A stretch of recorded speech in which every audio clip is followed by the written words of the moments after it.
Good morning, everybody. Welcome to the New York City Planning Commission. This is our public meeting of May 11, 2022. Our remote, as you can tell, our remote public meeting. We welcome commissioners participating today, members of the public who we will be hearing from in a little while. And to that end, Ryan Singer, the Senior Director of Land Use and Commission Operations, is going to outline some general information about our remote public hearing and how you may participate if you are so inclined. Ryan? Yes, good morning. Verbal testimony may be provided online or by calling in on your telephone. If you wish to speak, you must register through the NYC Engage portal. To access the hearing, please register through the upcoming meetings page of the NYC Engage portal. A link to join the hearing is on the landing page after you register, so don't close that landing page without first clicking on the link.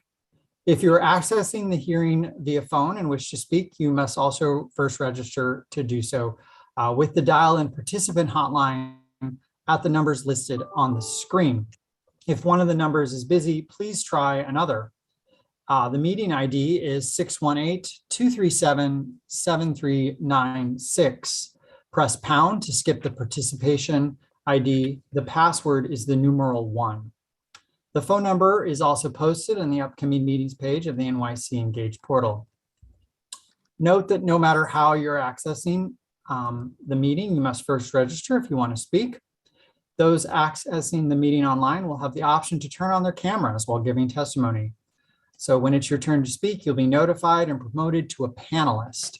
This will allow you to unmute your microphone and grant you the ability to turn on your camera. So listen closely for your name to be called.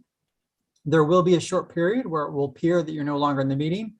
Don't be alarmed. You should rejoin the meeting as a panelist. If you're accessing the hearing via phone, your name will be called from the list of registered speakers.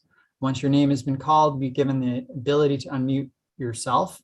You do this by pressing *6 to unmute your phone.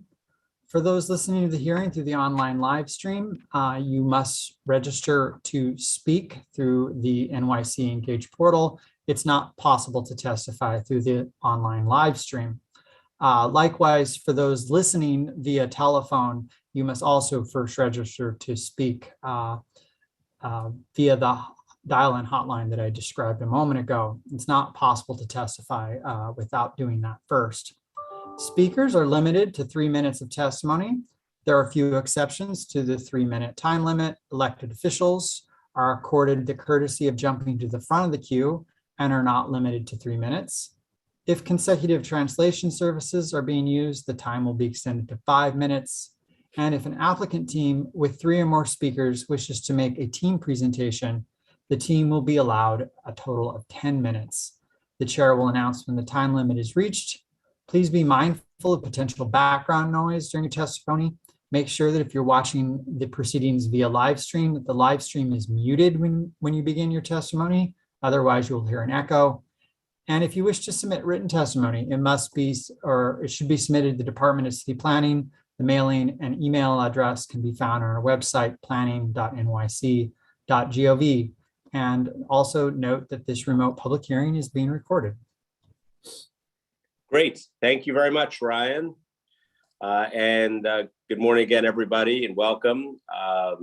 For those of you who are joining us for the first time, today is when we hear from members of the public on land use applications that are in public review. The City Planning Commission will also be voting on several items, including HPD's Resilient Edgemere Plan to both create affordable homes and improve neighborhood resiliency in the Rockaway Peninsula and the Edgemere community. Our next commission review session will be on May 23rd, and public hearing will be on May 25th. So today we're going to have a few public hearings, including on affordable housing proposals and new space for the NYPD Special Victims Squad in Queens. So in Forest Hills, we're going to be holding that hearing on an application by DCAS and the NYPD to acquire office space on Austin Street just steps away from the 112th precinct for the relocation and expansion of the Queens Special Victims Squad. The public will also have a chance to testify on a proposed building with about 120 homes, of which 25% would be affordable, with community and retail space in Kew Gardens Hills, just blocks away from a playground and several bus stops on Main Street and Union Turnpike. And in Ravenswood, Queens, the public is invited today to weigh in on two proposed buildings that would bring 350 plus homes, around 25% income restricted, a food distributor for supermarkets and restaurants, two trade schools, and office space near Rainey Park, Socrates Sculpture Park, and the Noguchi Museum. So we're looking forward to hearing from the public on today's proposals and to continuing the important work of this commission and this city. To start the meeting, we will do an approval of the minutes, scheduling for our future hearings, and a series of votes. So let me just first say a word about one of today's votes. It is with great excitement that we are today voting on the Resilient Edgemere Community Plan, which is a proposal that truly shapes an affordable and resilient future for the Rockaway community. Resilient Edgemere is the result of years of planning and collaboration. Through extensive community outreach, we have heard from residents and learned about their lived experiences to help put together this plan.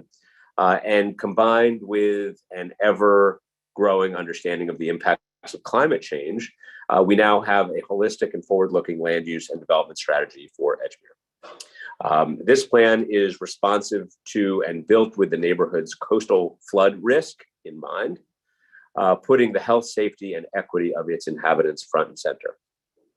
On top of ongoing work from the federal government to help make this neighborhood more resilient, the city is also dedicated to protecting it from flooding and storm events. The creation here of a special coastal risk district will limit development along Edgemere's low-lying Jamaica Bay shoreline, which is a really high-risk area that experienced significant damage from Superstorm Sandy. And we're taking the lessons learned from that tragic event and putting them into action to create a more resilient and protected neighborhood on the Rockaway Peninsula.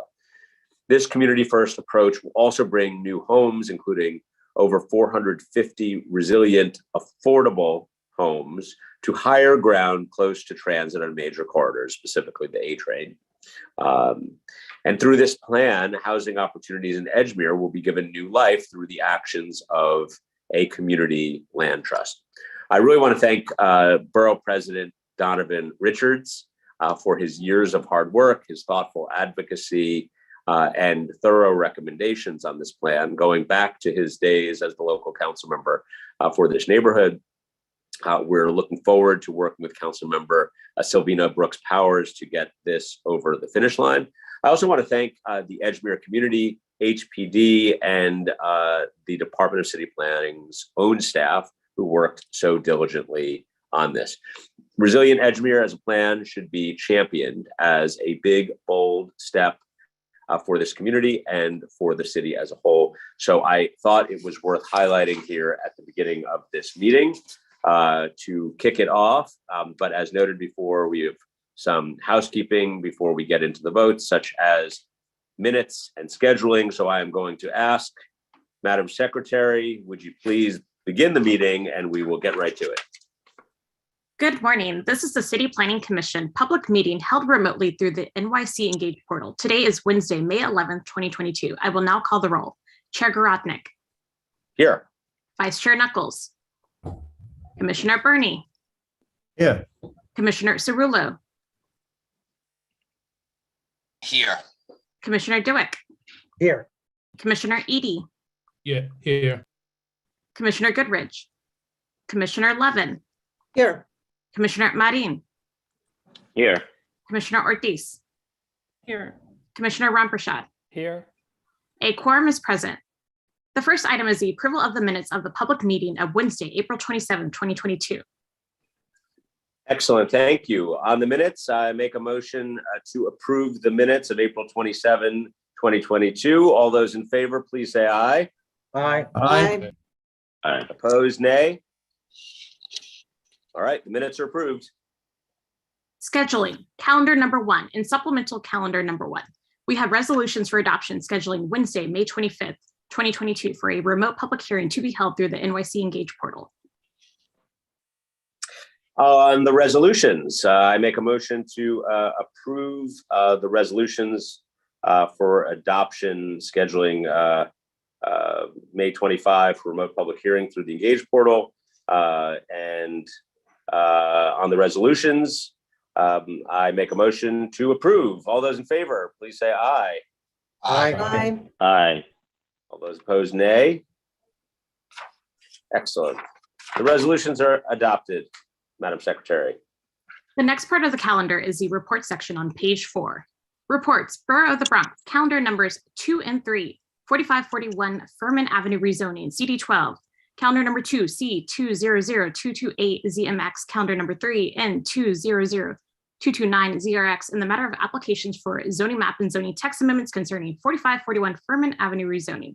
For favorable reports on calendar numbers 2 and 3, Chair Garatnik, Vote aye. Commissioner Burney, Yes. Commissioner Cerullo, Yes. Commissioner Duick, Yes. Commissioner Edie, Yes. Commissioner Levin, Yes. Commissioner Marin, Yes. Commissioner Ortiz, Yes. Commissioner Ramprashad. Yes. Favorable reports have been adopted on calendar numbers 2 and 3. Borough of Brooklyn, calendar numbers 4 and 5, 98 3rd Avenue, CD2, calendar number 4, C200335 ZMK, calendar number 5, N200336 ZRK, in the matter of applications for zoning map and zoning text amendments concerning 98 3rd Avenue. For favorable reports on calendar numbers 4 and 5, Chair Garodnik, Vote aye. Commissioner Burney, Yes. Commissioner Cerullo, Yes. Commissioner Duick, Yes. Commissioner Edie, Yes. Commissioner Levin, Yes. Commissioner Marin, Yes. Commissioner Ortiz, Yes. Commissioner Ramprashad. Yes.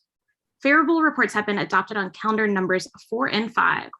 Borough of Manhattan, calendar number 6, 3 East 89th Street, CD8, C220174 ZSM, in the matter of application for a special permit concerning 3 East 89th Street. For favorable report on calendar number 6, Chair Garodnik, Aye. Commissioner Burney, Yes. Commissioner Cerullo, Yes. Commissioner Duick, Yes. Commissioner Edie, Yes. Commissioner Levin, Yes. Commissioner Marin, Yes. Commissioner Ortiz, Yes. Commissioner Ramprashad. Yes. Favorable report has been adopted on calendar number 6. Borough of Queens, calendar numbers 7 through 11. Resilient Edgemere, CD14, calendar number 7, C220232 ZMQ, calendar number 8, N220233 ZRQ, calendar number 9, C220235 PPQ, calendar number 10, C220236 HAQ, calendar number 11, C220237 HUQ. And the matter of applications for zoning map and zoning text amendments, UDAP designation, project approval, and disposition of city-owned property, and amendment to an urban renewal plan concerning Resilient Edgemere. For favorable reports on calendar numbers 7, 8, 9, and 10, and for a favorable report as modified on calendar number 11. Chair Garodnik, I vote aye. Commissioner Burney, I do vote in favor of this package for many of the reasons that the chair outlined. I think the flood risk mitigation measures are good. I think the community land trust idea is excellent. I think the creation of some of the natural barriers are great.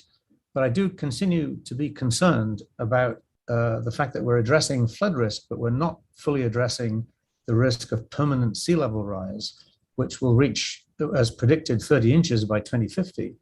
And some neighborhoods, like Broad Channel and others, will be inundated. And it seems to me that we need to be developing now a plan for some form of climate migration from those affected neighborhoods. We should not be waiting until it becomes a crisis. So I believe we need to address that. I think it's a planning responsibility. And while I fully support the Edgemere, resilient Edgemere, I hope that the planning and HPD and others will begin to address with some urgency the issues of permanent sea level rise. So I vote yes. Commissioner Cerullo, Yes. Commissioner Duick, Yes. Commissioner Edie, Yes. Commissioner Levin, I fully share the thoughts of Commissioner Berney. I vote yes. Commissioner Marin, Yes. Commissioner Ortiz, I would also support Commissioner Berney's comments, and I vote yes. Commissioner Ramprashad, I also like to support Commissioner Berney and Chair Garodnick's comments, and I gladly vote yes. favorable reports have been adopted on calendar numbers 7, 8, 9, and 10, and a favorable report has been adopted as modified on calendar number 11. Borough of Staten Island, calendar numbers 12, 13, and 14. Calendar number 12, CD2 N220279 ZCR 76 Westminster Court. Calendar number 13, CD3 N220264 RCR 284 Dewey Avenue. Calendar number 14, CD3 N220316 RCR 55 Holly Avenue. In the matter of applications for the grant of certifications concerning 76 Westminster Court, 284 Dewey Avenue, and 55 Holly Avenue for adoption on calendar numbers 12, 13, and 14. Chair Garodnick, Aye. Commissioner Berney, Yes. Commissioner Cerullo, Yes. Commissioner Duick, Yes. Commissioner Edie, Yes. Commissioner Levin, Yes. Commissioner Marin, Yes. Commissioner Ortiz, Yes. Commissioner Ramprashad. Yes. Calendar numbers 12, 13, and 14 have been adopted. The next part of the calendar is the public hearing section on page 37. Great. Thank you very much, Madam Secretary. Again, we ask those of you who are testifying to limit your remarks to 3 minutes, after which time you will be muted. Let's get right into it. Of course, just a reminder here, if you would like to speak via the live stream or phone, you need to register first. So if you missed the instructions at the top, you can go to nyc.gov/NYC Engage portal for instructions on how to register to testify via the online live stream or by phone. Madam Secretary, will you call the first item?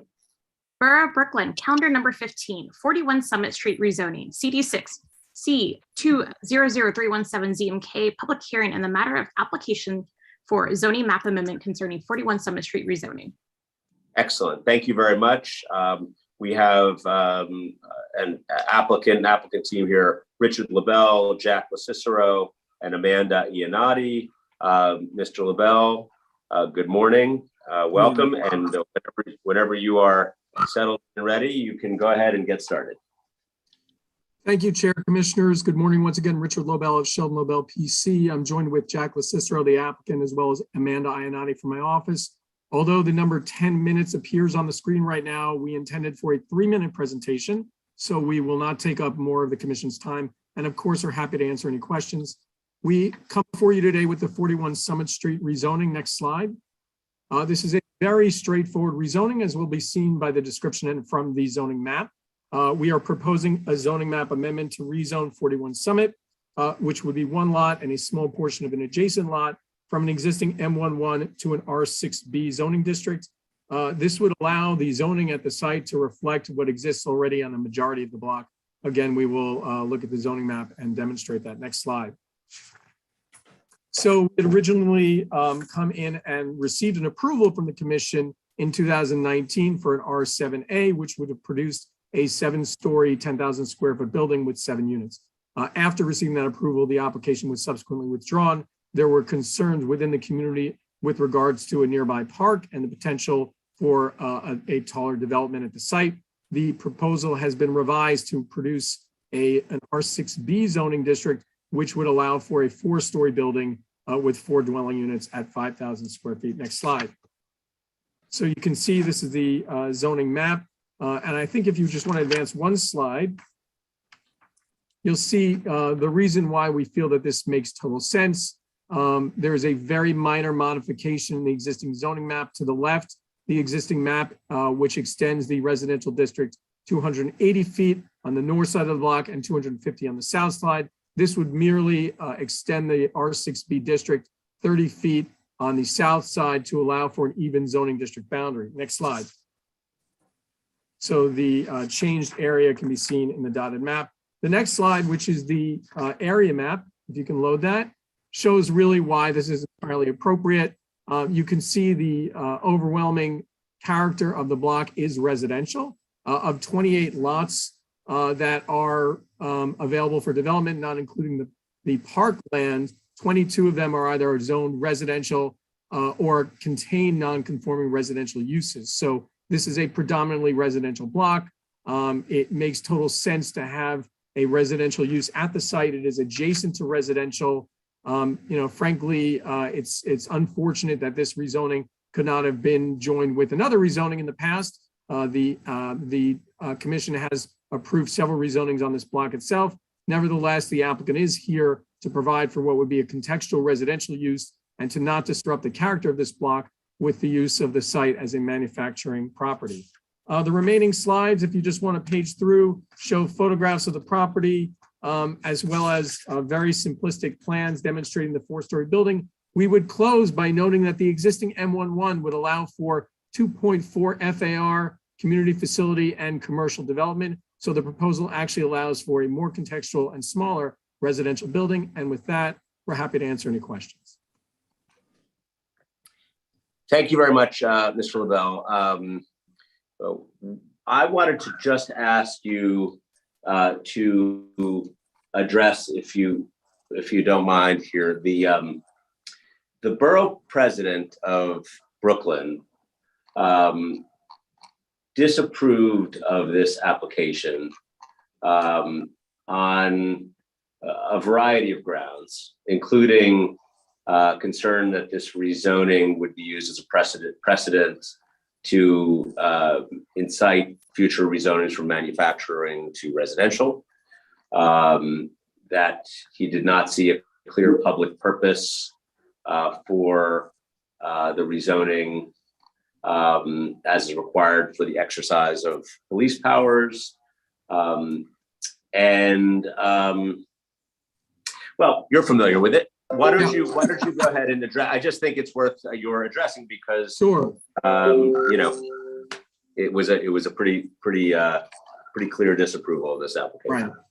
Yeah, and we do appreciate the opportunity to discuss this, Chair. So the first thing I would note is that this was approved by a vote of 28-1 by Brooklyn Community Board 6. An overwhelming majority of the board felt that this was justified without any conditions on that approval. I understand the borough president's determination and writing, but I strongly disagree with the rationale set forth within for several reasons. We judge rezonings based upon a land use rationale. And while there are merits to looking at our M1 districts and attempting to maintain those districts and even increase uses at those districts, this is not one of them. This is a block which is residential. This is a block where there are properties next door which are residential and both longstanding and new construction. And to allow for and to continue an M1 use at this site actually does more harm to the zoning plan here than it would help. To allow for example, intensive commercial uses, to allow for potential truck traffic with an existing legal curb cut, to allow for that type of activity adjacent to these uses is just, I think, harmful. So I don't think that it would serve as precedent as is indicated by the Brooklyn Borough President. I also understand, having addressed issues with the Brooklyn Borough President during his time as council member, that maintaining the city's M1 districts is an important goal. It's just that it's an important goal where it is appropriate. And so on blocks, for example, where you have M uses and prevailing and predominant M uses, you need to look a little bit more strongly about whether or not you would allow for a residential conversion. This is not that issue here. You've got, again, 28 lots here, 22 of which are either residential or zone residential. There's only 2 commercial uses on this block. And those 2 commercial uses, and when I say commercial uses, wholly commercial uses, there's mixed use buildings, but there's only 2 commercial uses. One of those is the site, which has been vacant for 4 years. The adjacent site also is one which basically has a Chase Bank, which is now out of business. So again, I don't think that this serves as valuable precedent for anyone who would say, well, we should be rezoning our M districts to R in this capacity. I would also briefly address the fact that the borough president thinks that there's no public purpose and this is violative of the police power. Having argued this issue before the courts of the state of New York, I again strongly disagree with this point. I think this is entirely within the police power of the city. I think the fact that you are restoring and basically contextualizing a zoning district boundary makes this, gives us a strong rationale. I think the fact that sometimes the opportunity to prevent certain uses on a block is just as valuable as the opportunity to introduce those uses. And here, nobody would be served by the list of M1 uses that could be existing adjacent to these residential uses. And I would finally close that the community board disapproved this in 2019 when we wanted to rezone this with an R7A. And the reasons given were basically the height and density of that building. They approved this 28-1. And it's not a matter of, if you maintain the existing M11 there, you would have a bigger building. You would not have it, we're rezoning it to a building which would max out at 5,000 square feet. It would be a 6,000 square foot building with manufacturing uses, which could potentially be challenging in terms of uses that would affect the park nearby. So with that, that's our response to the Brooklyn Borough President's opinion. Okay, got it. Thank you very much. Let me see if other commissioners have questions or comments here.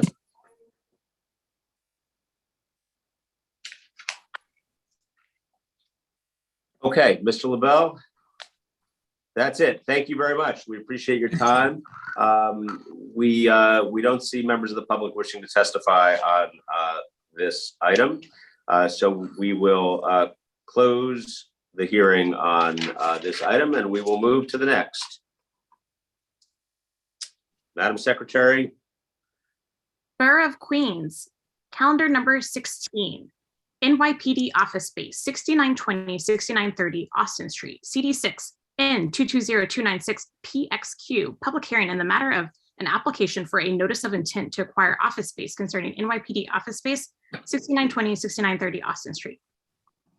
Great. Thank you very much. I'd like to welcome today Brianna Donovan from NYPD, Scott Heffler from DCAS, Anthony Adriano from NYPD, and Chris Grove from DCAS for a 3-minute presentation. Whenever you all are ready, you can go ahead and proceed.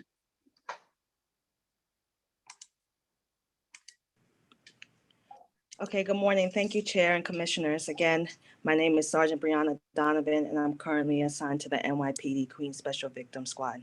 I'm here to discuss with you guys the relocation proposal to acquire office space at 6920 Austin Street. Advance the slide, please. Currently, our office is located in Forest Hills inside of the 112 precinct, which is located at 6840 Austin Street. Can you advance the slide? As a subunit of the NYPD Special Victims Division, our office investigates sexual assault crimes that occur with victims as young as 13 years old. In 2021, we investigated 1,426 cases, which is a 13% increase from the previous year. Taking a look at current trends, we expect to exceed that number by the end of this year. Each borough contains its own special victim squad, as well as its own child abuse squad, which is located within its respective borough's Children's Advocacy Center. Next slide, please. Of the 5 adult special victim squad, the existing Queens Special Victim Squad is the only squad that's located within a precinct. We share a building with the 112 precinct units and their personnel. At 1700 GSF, this space is way too small to effect comprehensive investigations while carrying on our mission of maintaining a victim-centered environment to the population that we serve. It does not allow adequate separation for our victims who are already reluctant to report these crimes inside of a precinct to have interactions with suspects, which could also cause further trauma. Right now, we have about one interview room to 24 investigators. advance to the next slide, please?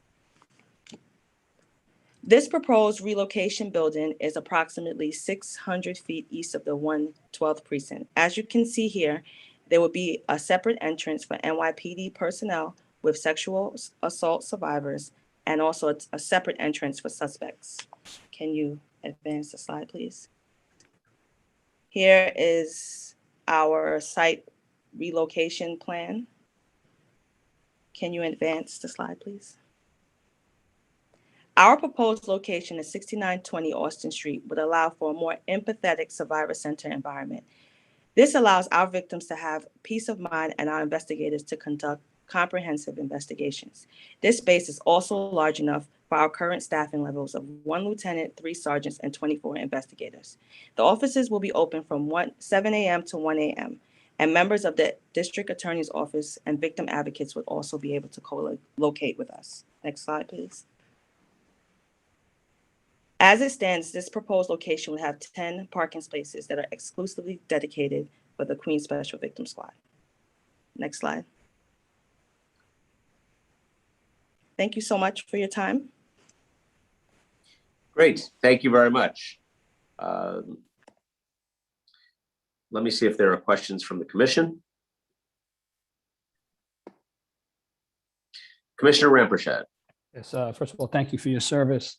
I have a question. I guess this is for DCAS. What were the terms of the lease? How many years? It's a 20-year lease with the right to renew. Thank you.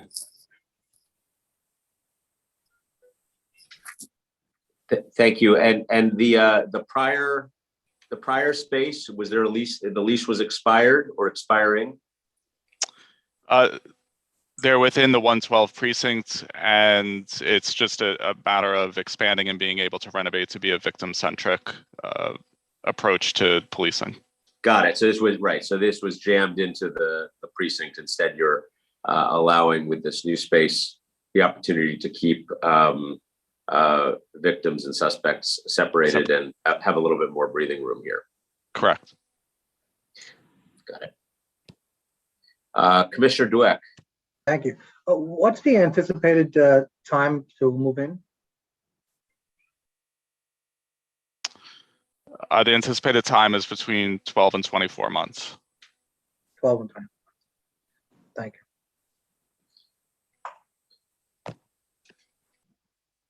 Okay. Let me give a final second here to see if there are other commissioners with questions. Seeing none, I also see no members of the public wishing to testify on this item today. So I thank you all for your presence, for your service, and we will be back. We'll be back on this one soon. So we're going to close the hearing on the NYPD office space at 6920, 6930 Austin Street. And I'm going to ask the calendar officer to call the next item for us. Borough of Queens, calendar numbers 17 and 18, 7739 Vlay Place rezoning. CD8, calendar number 17, C210128ZMQ, calendar number 18, and 210129ZRQ. Public hearing in the matter of an application for zoning map and zoning text amendments concerning 7739 Vlay Place rezoning. Great. Thank you very much. Let me call up the applicant team for a 3-minute presentation. We have Jay Goldstein and Justin Sherman.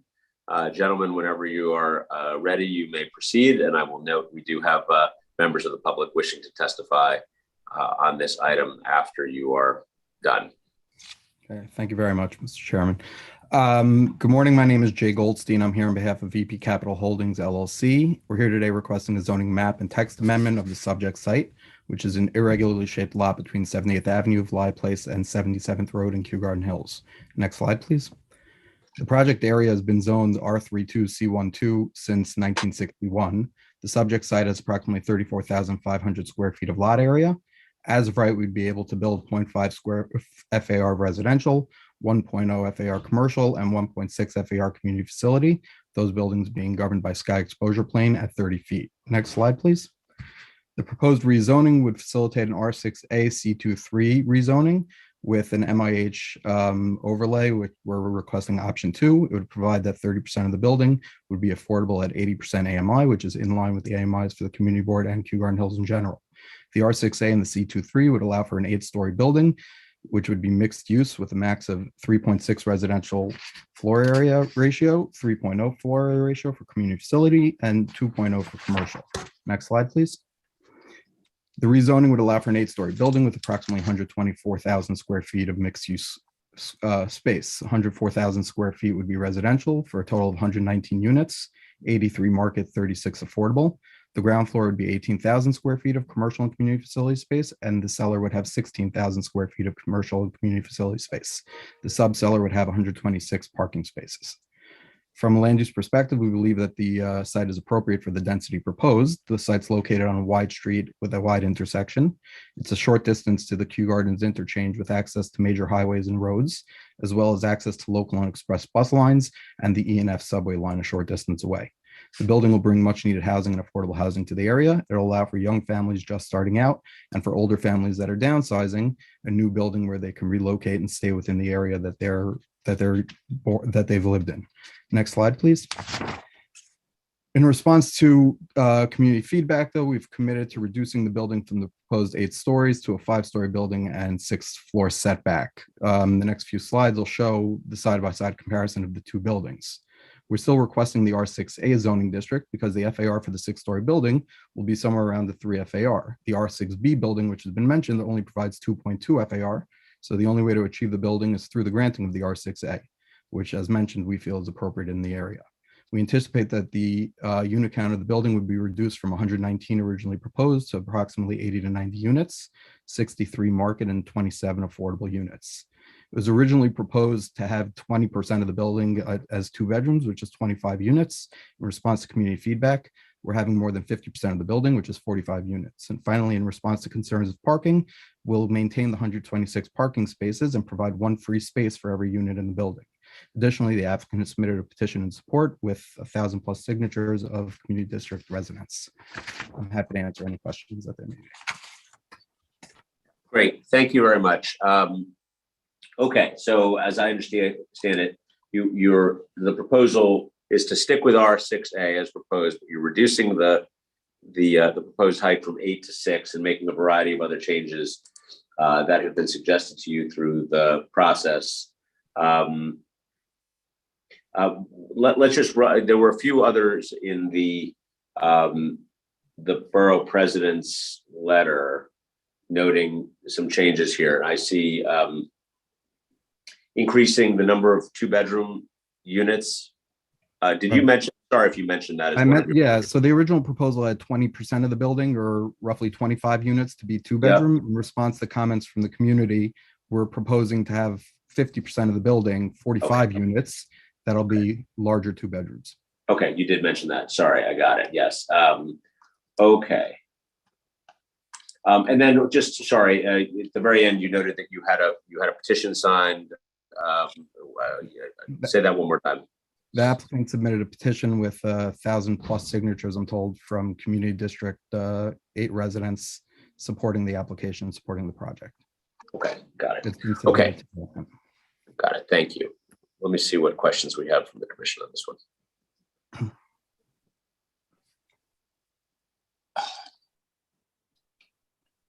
Commissioner Levin.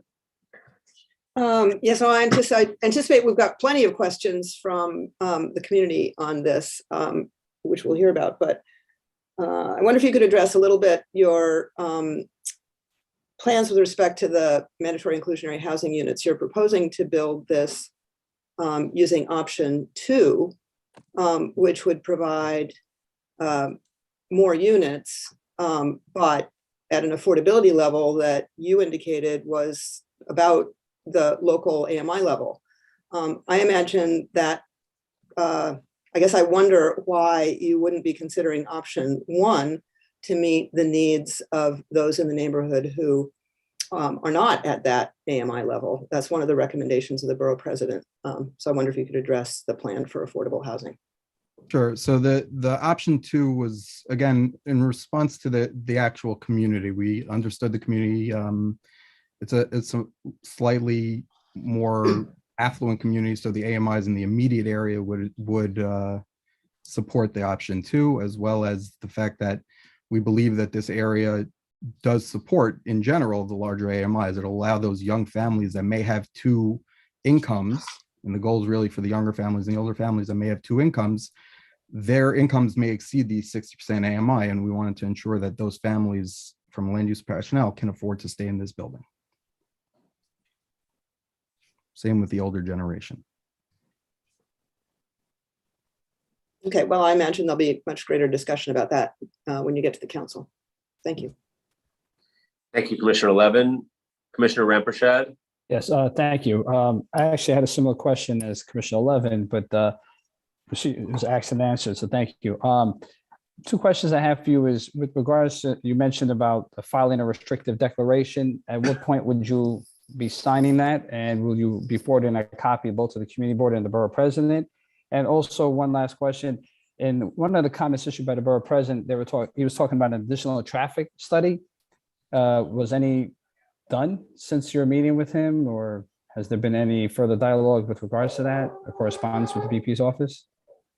So the first question with regard to the, I apologize. The restricted deck, the restricted The restricted declaration. deck, thank you. With regards to the restrictive deck, that'll be negotiated and discussed during the council and with the council member, and we look forward to negotiating that and filing it with Acris, and then forwarding copies to the borough president and the community board. With regards to the next question, remind me again, I apologize. The traffic, with regards to the traffic study. The traffic study, we've actually been out to the site and done additional traffic studies just to see, but the traffic study wasn't proposed or wasn't, I don't believe, requested to be done anew. There was just questions regarding the traffic and the analysis that was done during the review process, which we believe we answered at the hearing. Okay, thank you. Great, thank you, Commissioner. Commissioner Cerullo? Thank you, Mr. Chair. I'll stick to the question that hasn't been asked and answered already, but it's a design related question. You know, in the presentation we saw yesterday, which was sort of an aerial view, which you have replicated in yours, the rooftop usage was quite, was a little more designed in the presentation today than we saw yesterday. And I'm not sure if that could be pulled up again, but if not, it's not a big deal. I just wondered what your plans were on the roof. You know, yesterday we saw some green area, but there was nothing on the roof. And today it looked like a sort of highly activated, you know, sitting areas. It was, again, it's a rendering. I just wanted to understand what your plans were. Is that what you're envisioning there? It's not clear where the mechanicals are in the building, and whether that's just for visual purposes or really a plan in terms of the design and development of the building. And, you know, will everybody have access to that if it's what you really envision? Just a little understanding about that design element. So I don't know if they can pull the slides back up, but slides 5 through 8 generally were updated to show a side-by-side of the reduced building with the originally proposed. The rooftop area is proposed to be open to everyone in the building, open to all the tenants. There'll be a center area which is active with green roofs to the side, and the mechanical will be set aside. You know, if you could stay on this slide though, I just wanted to point this out because it wasn't shown in my original presentation, that above the first floor, this is the center court of the building behind, you know, when you're looking from behind. So this is an additional open area, grassy area that'll be open to all the tenants as a recreational space, open green space for them to enjoy. So it is proposed that there'll be 2 open green areas, one on the roof and one on this second floor deck, that can accommodate the tenants, all of the tenants, and be a nice place for them to relax and spend time. Okay, I appreciate that explanation. Thank you. Thank you, Commissioner Cerullo. Commissioner Ramprashad, back to you. I apologize. Sorry, one last question. With regards to the parking, you're using valet parking, correct? Attended parking? Yes. And I'm just curious, I was just trying to look through our package here in terms of like queuing. So you're not, creating any traffic backup on, I guess, you're going to come in through 77th Road. Is that correct? Correct. The And then parking there's entrance? there's a two-story ramp basically that goes down that'll have excess queuing space. So that Okay. we should not impact 77th Road at all. Okay, good. Just want to make sure. Thank you. All right, thank you, Commissioner Evershed. I see no other questions from the commission. So Mr. Goldstein, thank you very much for your presentation today. We're now going to go to members of the public who want to testify on this item. And we're going to start with Simcha Herkal.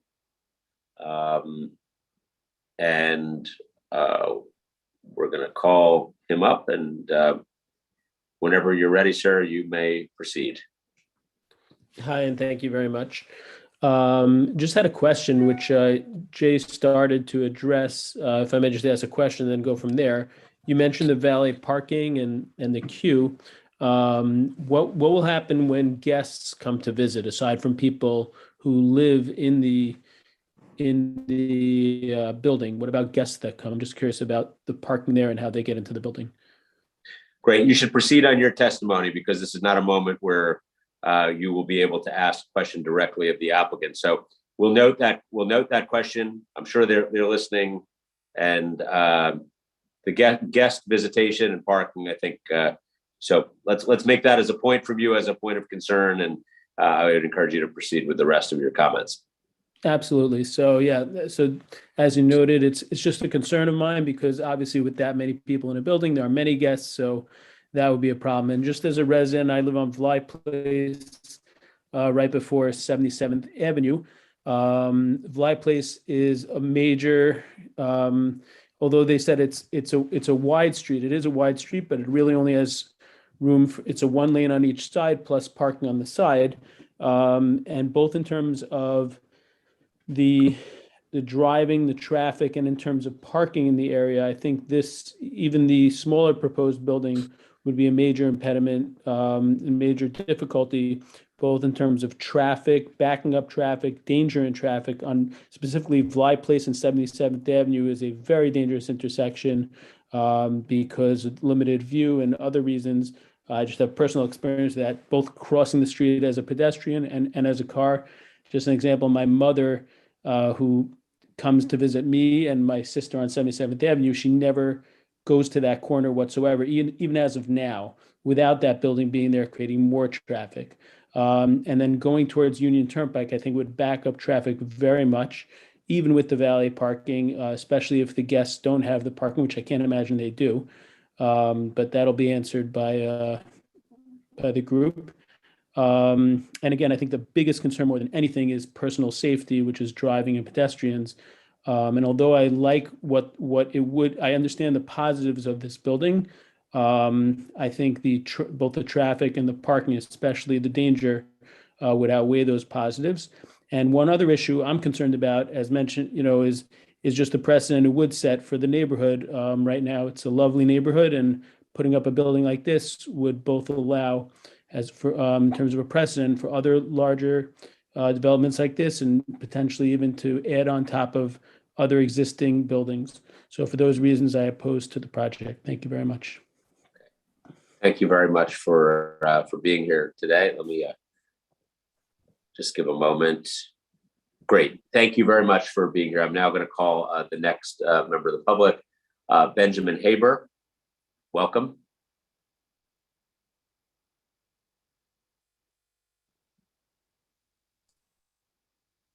Mr. Haber, you should be able to unmute your microphone.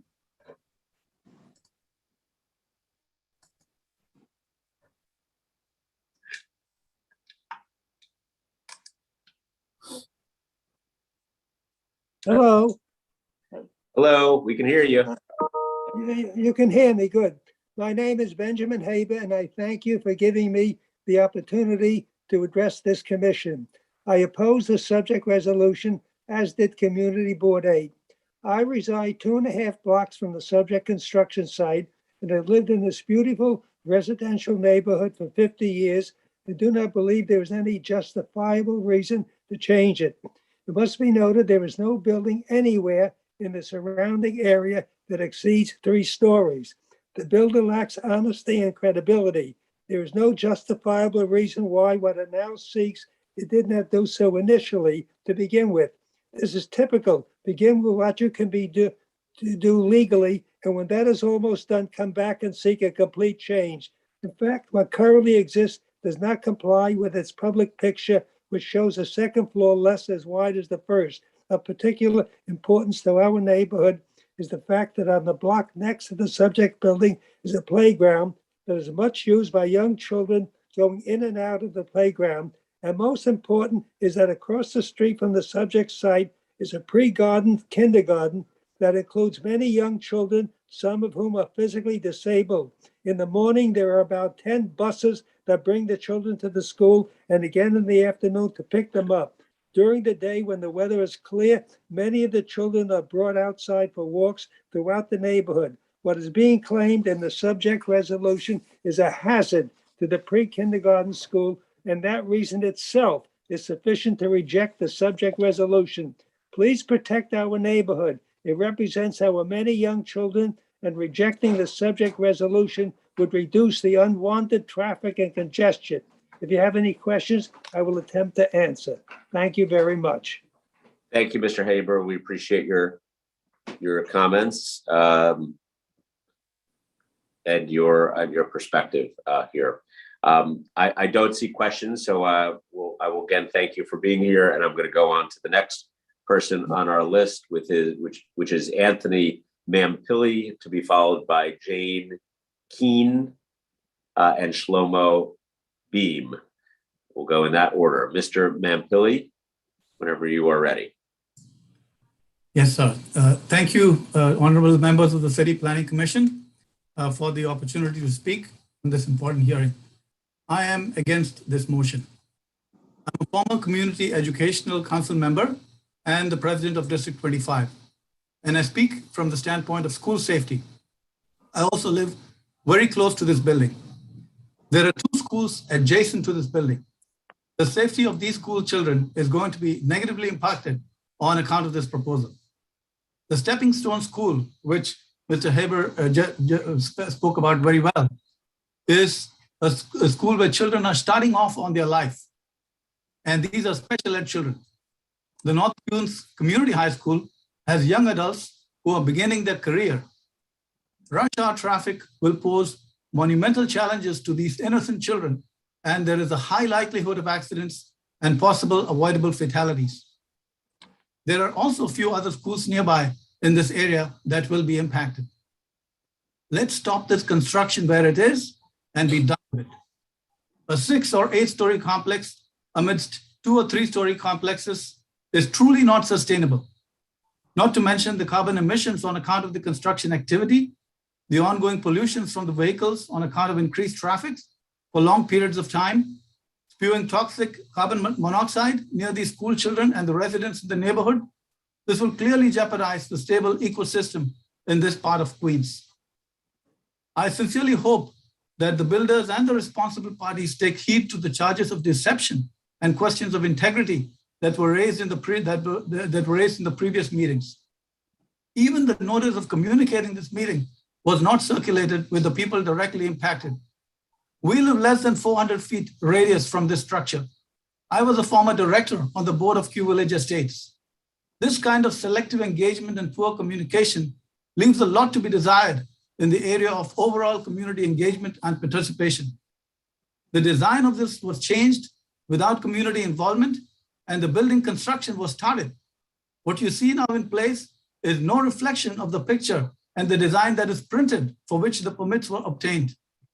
I invite you to visit this community, especially at rush hour. This is a beautiful community of faith, friendship, family, and honesty. And we practice our faith and we live in honesty and harmony with each other. With all due respect, I vehemently, vociferously, categorically, and unequivocally oppose the expansion of this structure any further. Thank you. Thank you, Mr. Mampilli. Let me just ask a question about the image that you're describing being different from the one for which it sought permits. I'm looking at an image right now of the site online, where it cites work in progress, mixed use is a sign on the wall. Is that the image that you're talking about being different from what we're looking at today? When we walk around the complex, as you see the structure, you have just a third structure that is offset and then just ends. So there is just a two-story structure, 1 and 2, and that is the image that is shown to the public, and that's been shown. That's the image that's on the wall, is what you're saying. Yes, sir. Right. What they're asking for here is for permission to do something, as you know, that's different from that. So yes. that's right. And I understand your position was very clear. Honorable Chair, the 9/11 took the Freedom Tower took 10 years of active community engagement before the final designs were ratified. This builder has gone ahead with building a foundation which can sustain a 10-story structure. That is a flat-out lie. In fact, I would even advocate debar the fellow. This is unacceptable in terms of ethical, professional practice. So that is a serious, a violation of public trust, and that is, we don't need people in the community like this. Absolutely. Okay. Thank you, Mr. Mampoli. I appreciate your comments. I will note that there is an application before us for consideration, which we will either approve or disapprove, and they will be bound by that. So there is that element. So I can't speak to prior engagement with neighborhood, but we are evaluating the very specific change that is being proposed here. But we understand your position, and I thank you for it. I'm going to call next up Jane Keene.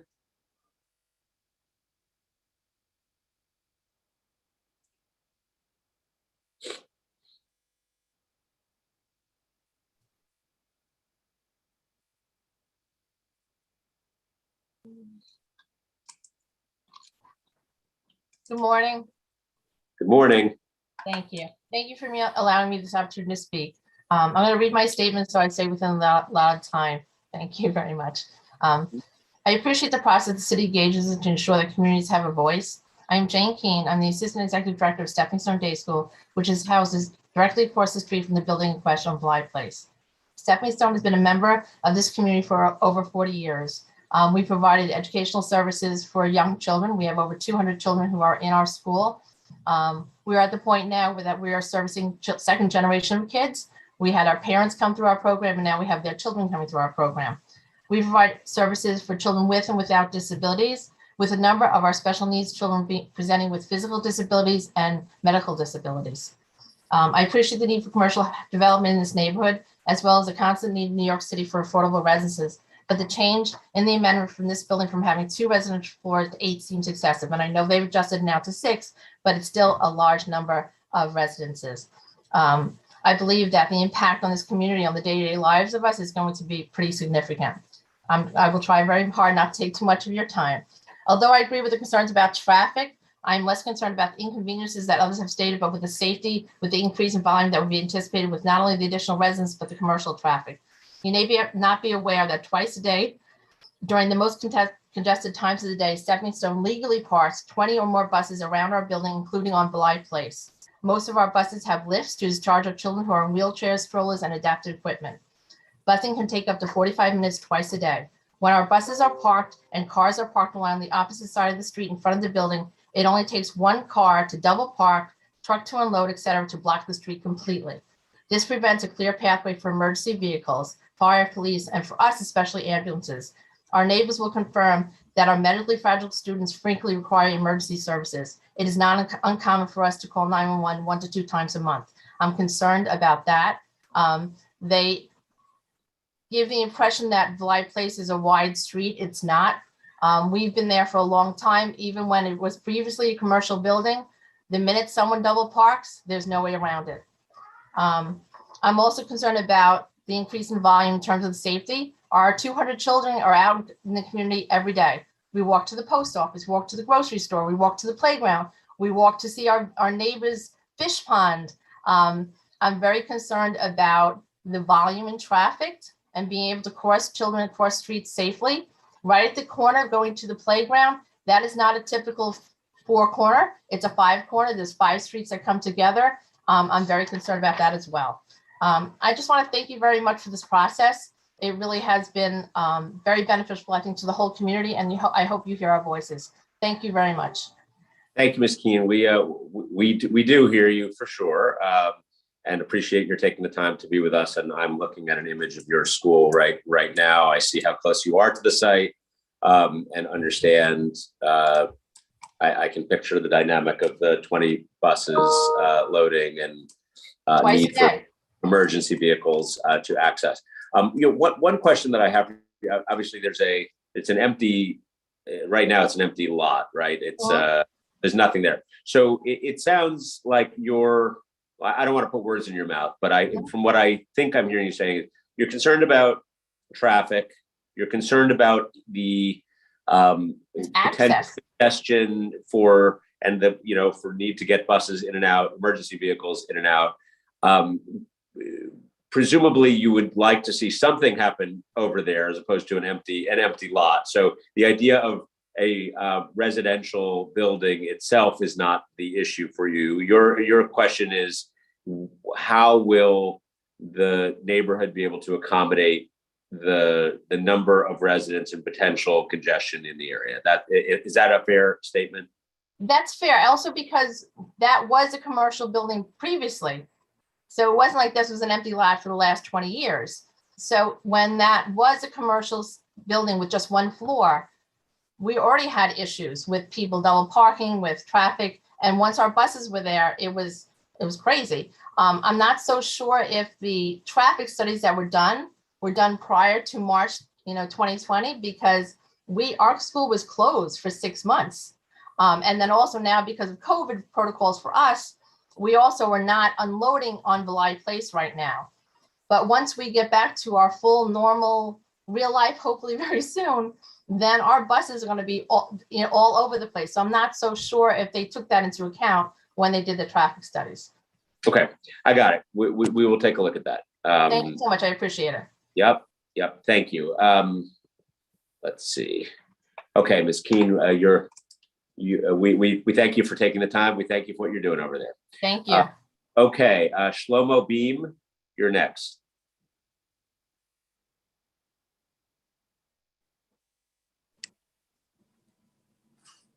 Hello. Okay, do you hear me? We can.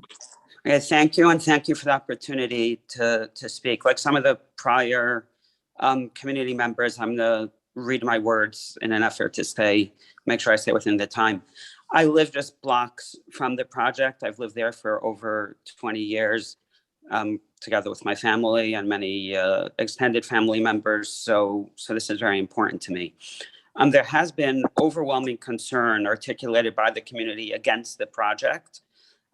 Well over 100 community residents appeared at the community board meeting to express their concerns, and the community board voted against this project. Over 1,000 properly connected signatures were collected against the project.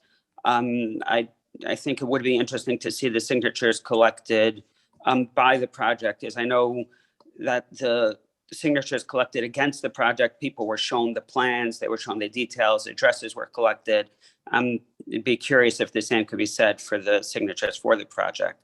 The local civil association submitted a unanimous letter rejecting the project. Borough President Richards raised serious concerns regarding the project, some of which you've mentioned. There's been overwhelming opposition to the project, I think all for very substantive reasons. The area in which the construction is proposed simply does not support a building of this size. All you have to do is drive by the project and it's obvious. That's why we have zoning rules to provide these protections. This request is to change the law to implement a rezoning. So they would have to have a compelling reason to support changing the existing rules. And here there are so many reasons to reject the proposal. Each of which standing on its own would reject it. The parking, the infrastructure, safety of pedestrians, including the school right across the street, which we just previously heard from a few of the speakers. Con Ed has been having some brownouts over the past few years. I don't know what an extra 100 units due to that. It would exacerbate it. The police has been stretched thin in the neighborhood, and petty crime has been on a steady rise. Another 100 units to protect would exacerbate this. These are all concerned. The project, they loosely described the parking and that they're going to have queuing on a ramp, but these are very amorphous responses to very concrete concerns. The project, 3 of the blocks bordering the towering project, 2 of them may technically be 2 lanes, but for practical purposes, you can't even currently have 2 cars pass each other. You have 1 extra car over there, 1 person waiting to queue. It's going to just back up for blocks. It'll start blocking Main Street, and that already happens today. So to say otherwise is just deceitful. It could make sense to have some small retail stores here, a few floors of residential, and that I could support, but I strongly oppose the current proposal. Great. Thank you very much. We've got it. We thank you for being here with us today. Okay, Mr. Beam, thank you. We're going to move next to Nathan Rubinov, to be followed by Bella Catanova.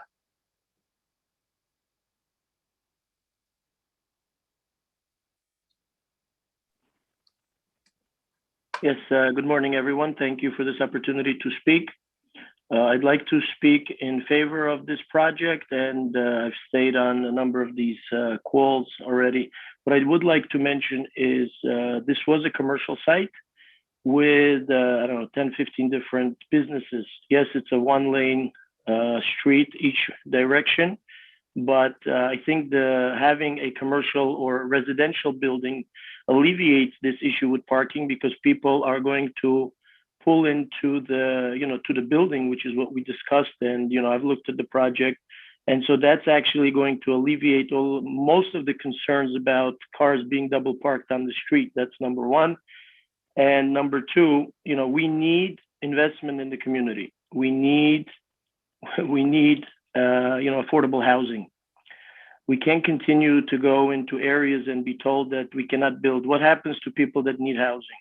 This project allows for 30 apartments to be for low income families. What should these people do? Should they be thrown out into areas that are zoned for that?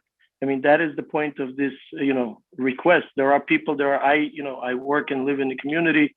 People are getting married and leaving into Far Rockaway. They're going further and further away from the city because we are resistant to allowing people to build in our own cities and towns. That the reason to build is because everything is a 2-story building. So a couple of large buildings will not affect the density of the location. And many people want to be able to take advantage of this community and what it can afford to the society instead, and they can't afford it. The houses there, the rents are either the housing is dilapidated and old, or it's not available and it's priced out. So having this, having 30 apartments in the community is going to be helpful. I don't think it'll affect the traffic. There's traffic there already on Main Street, on Union Turnpike, and around the vicinity as is. And I think this building alleviates a lot of the questions and concerns raised. So I think versus, I know the other opportunity is to have only 6 or 7 or 8 apartments versus 30. I think we need the 30. We need the extra housing in the area.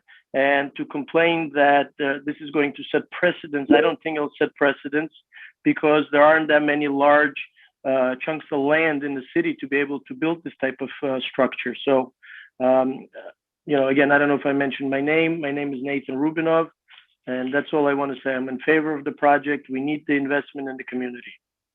Thank you, Mr. Rubinov. We appreciate it. Thank you for being here with us. Let me just see before you go. Okay, good. Thank you again. Next up is Bella Catanova, to be followed by David Matt. Hi, good morning. Can you hear me? Yes, we can hear you. Okay, hi, my name is Bella. I'm a resident of Queens, and I've been living here for many years. I have been monitoring the situation about the new development on Blythe Place. I hear a lot of people are for it and some are against it. I have seen a lot of information on the internet and the newspaper that have misinformation. I heard the developer is compromising on a lot of points to accommodate the community.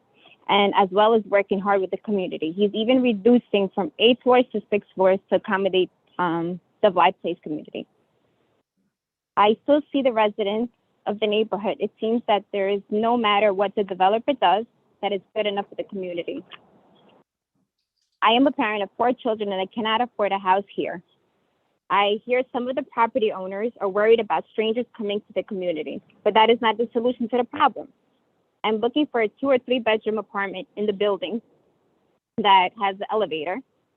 All the buildings around are old with walk-ups, are not accessible for children.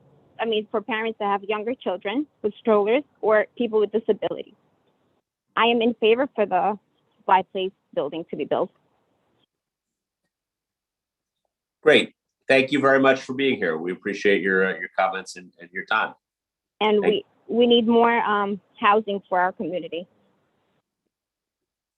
Got it. Thank you, Ms. Catanova. Thank you for that.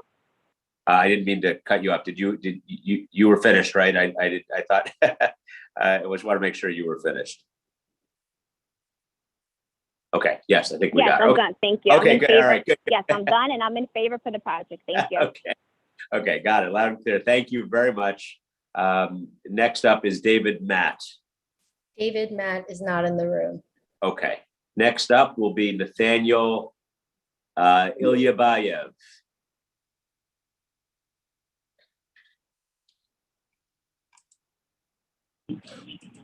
You hear me?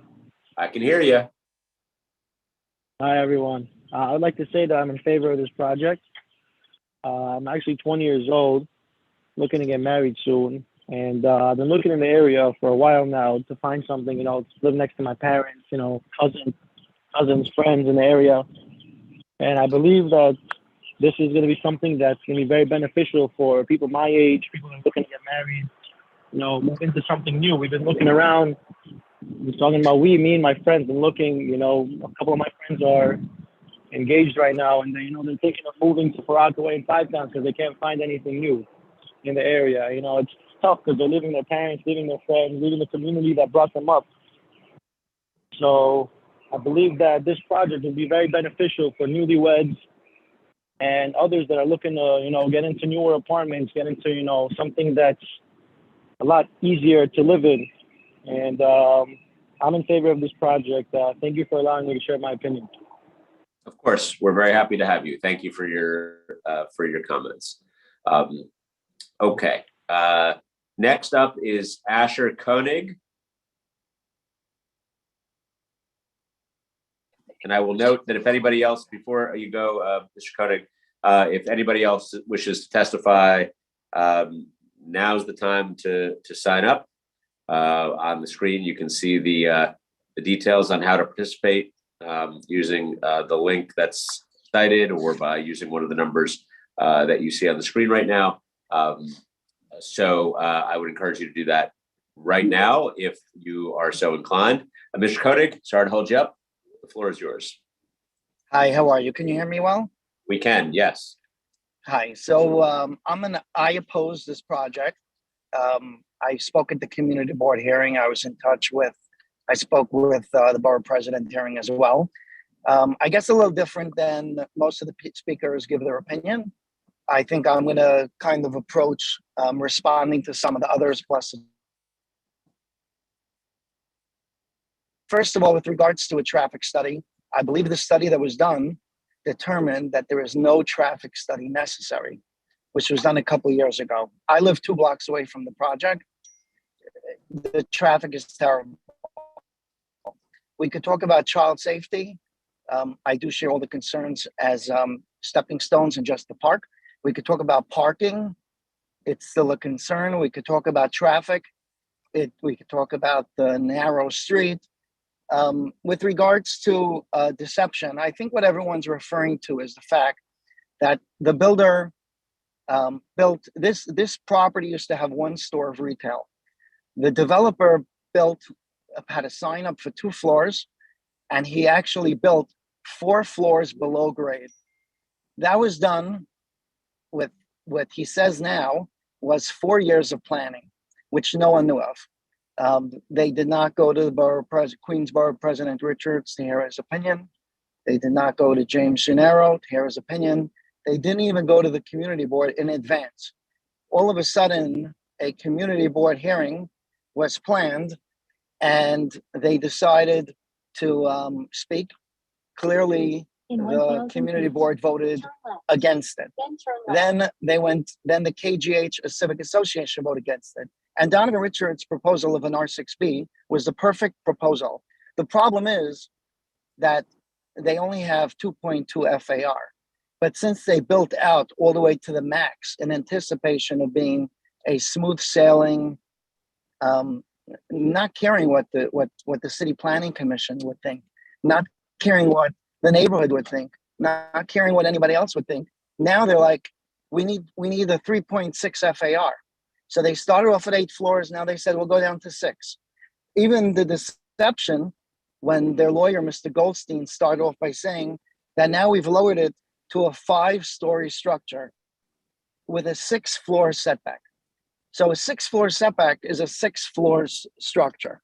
So R6B would still be, let's call it 3.5 floors. It would still be triple of what it was previously. Just for the record, we are for housing. We are for affordable housing. The deception that people think, like the person who spoke before, that they all think they're getting that apartment that's available. If there are 25 apartments of it available, it's done by lottery. Thousands, could be 15,000, 20,000 people may actually sign up for those spots. I am in possession of nearly 1,000 signatures that were done properly as per the city's recommendation. Plans were shown. Time. Mr. Koenig, I must apologize. You hit your time, and so you're now muted. But that's okay. The good news is here, we got a question for you, so you'll be able to sneak in some extra comments in response to the question. So we also like the mobile testimony. That's a good, to the extent anything good has happened from COVID, it is the ability to do mobile testimony. We like it. Let me get Commissioner. Sure, go ahead. I'm ready with any question. Thank you, Mr. Koenig. We've been working on this. The question you mentioned, the R6B alternative. Yes. Do you feel that so you're in support of that? Do you feel that the majority of the community would be in support of that? From what I understand, just to reiterate, in discussions that I've had with hundreds of people, similar to what the director of Stepping Stone said, nobody wants this land sitting here. The problem is the developer built 4 floors below grade for assuming it was a slam dunk, and also built all the way to the max to the end of each property line from both sides of the street. So he made it like a full U, assuming they didn't care what anyone thought at any part of the city. But the question is, assuming that it was an R6B, which would be a 2.2 FAR with different heights. The majority of it, based on what we understand, that they would allow to go 1 additional floor plus a little, maybe a setback, because that would get to the 2.2 FAR, or they alternatively could make just in the center maybe another 2 floors to fill up the FAR. The majority of the neighborhood would from what we understand, would be in support of that, because there would be enough parking based on what they built already. I found the testimony of Stepping Stone compelling. And yes, I agree 100%. And I'd like to, I know that they're probably off or on, but I'd love to hear back from them at some point what their opinion on R6B would be on that site. Sure. And just with the R6AB, just to add to this, grab a couple extra seconds, is that some of the previous people said that, it's not setting precedent. I could tell you there are blocks in Main Street that are currently for sale or contemplating for sale. And that is based on if you get one R6A, which allows 3.6 FAR and 85 feet high, if that gets approved, everything's going to be gone. It's going to look like Queens Boulevard And if I own those properties, I would do the same thing. So Okay, but we're going to it would concentrate be- on the property that we're working on right now. Sure, correct. Thank you for your comments. Thank you. Thank you, Commissioner Dweck. One point that I would like to note, Sure. because it may be the source of, I don't know whether it was a communication issue in the neighborhood or what has happened, but the construction that has been underway, as I understand it, is that under an as of right scenario. So not that there was a presumption that this would be approved, but rather it was an as of right project, which they are now seeking approval for a different project. So I don't know. I'll explain why that's impossible. Okay, tell us why you believe it's impossible, because we'll certainly take that under advisement, but that's the impression that we are. It's impossible. It's impossible. I've personally, along with some of my friends, have met with the developers. We've discussed it with them, what their plans were, what their plans are. As of right, they are allowed to build approximately 56,000 square feet of space, which would be used for community facility, healthcare, nursing home, hospital, whatever it may be in those realms. That is what they're allowed to build as of right. For 56,000 square feet, you would not build 4 stories down, which 3 stories of parking and 1 story for storage community space, nor build a foundation that can hold 12 stories. It is impossible.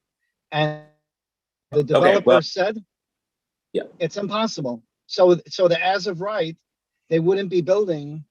They built out to the max. But what are they doing with 4 floors of parking?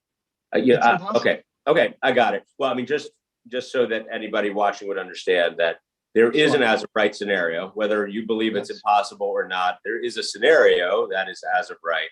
And they would only be able to build within the existing zoning, whatever is allowed. And the Department of Buildings would allow for the permits to be pulled pursuant to that zoning. So yeah, I understand that there may have been issues in the neighborhood, communication, distrust, et cetera. What we are looking at is what we are looking at here. And I understand your perspective very clearly about concerns on traffic and concerns about the specific density. I'll let you have the final word, Mr. Koenig. Go ahead. You unmute yourself first, though.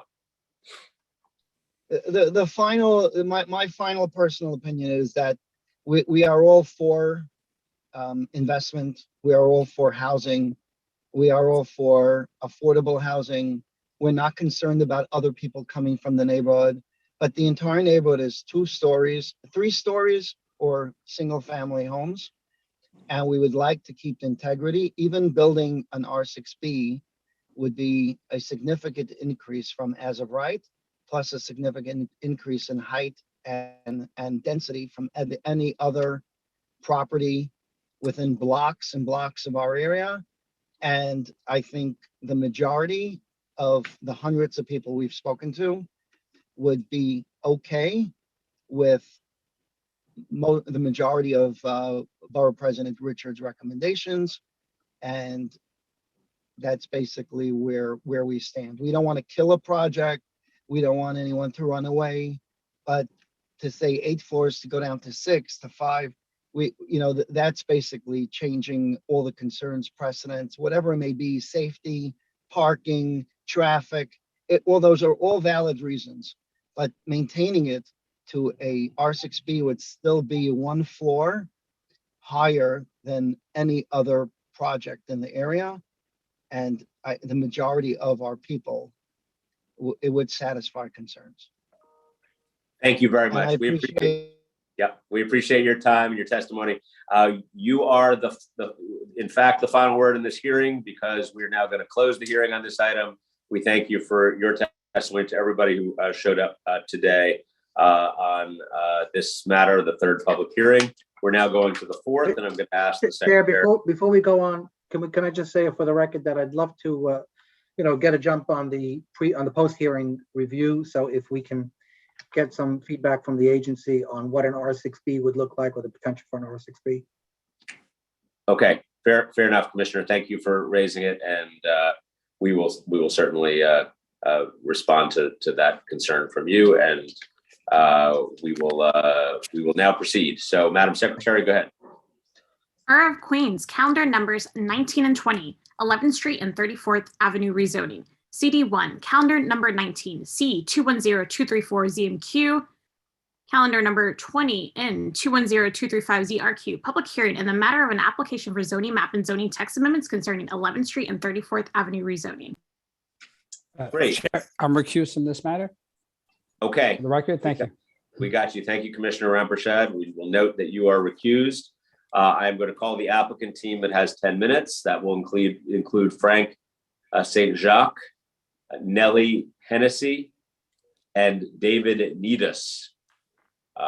So whenever you all are ready, you can proceed. Great. Thank you. And good morning, Chair Grodnick and commissioners. I'm Frank St. Jacques with Ackerman LLP. I'm joined by the project architect, Nellie Hennessy of Caliendo Architects, and David Needus, the executive director of the Andromeda Community Initiative. Next slide, please. This application is seeking zoning map and text amendments to establish a special mixed use or MX district pairing M15 and R6A zoning districts with modified height, and a zoning text amendment to create a mandatory inclusionary housing or MIH area. These actions would facilitate the development of 2 new 8-story buildings with approximately 332 units, including 82 permanently income restricted MIH units. The goal of the project is to bring new investment to the Ravenswood area, resulting in new housing and job generating uses. Next slide, please. This area of Ravenswood was zoned R5 with the enactment of the 1961 zoning resolution. With the exception of a few recent private rezonings, R5 remains in place today, despite the prevalence of industrial uses and higher density residential developments in the neighborhood.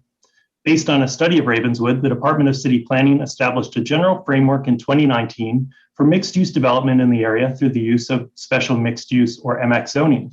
Next slide, please. This aerial view looking south shows the lower density warehouse context surrounding the rezoning area and the residential context to the east and southeast, including the Ravenswood houses and Queensview co-ops. Chair Grodnick at the outset of the meeting noted the proximity to Rainey Park, Socrates Sculpture Park, and the Noguchi Museum, which are all to the west and northwest of the rezoning area. North of the rezoning area along Broadway in the existing R7A C23 district, there is additional multifamily residential context. Recent private rezonings are also shown to the north and southwest of the rezoning area on this slide. Next slide, please. The proposed MX district allows for new medium density mixed use development with a maximum total FAR 5.0.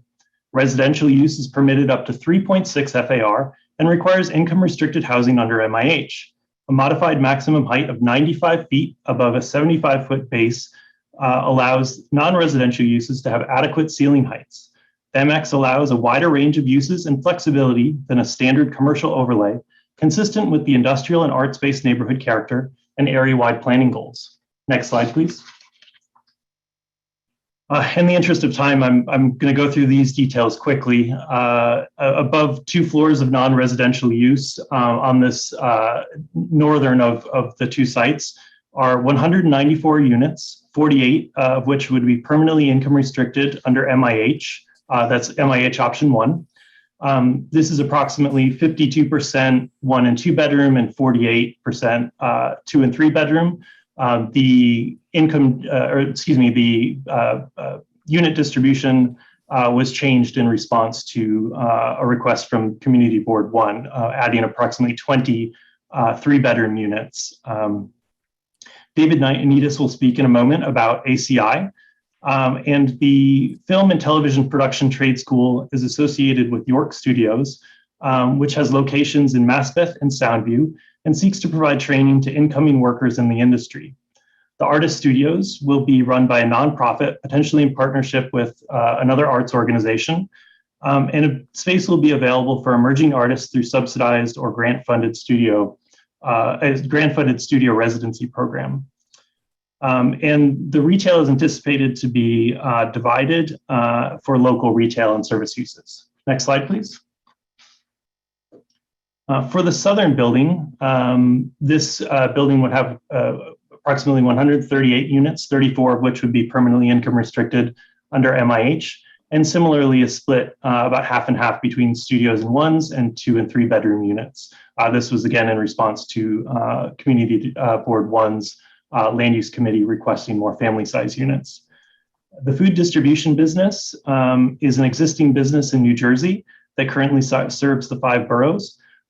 It seeks to expand to this location to help it serve its Queens and Brooklyn customers more efficiently. There's approximately 2,300 square feet of office space that will be marketed to tech-related businesses and approximately 10,000 square feet of local nonprofit office space. We're actively seeking a nonprofit tenant for this space and have been discussing it with several nonprofits in the area. Next slide, please.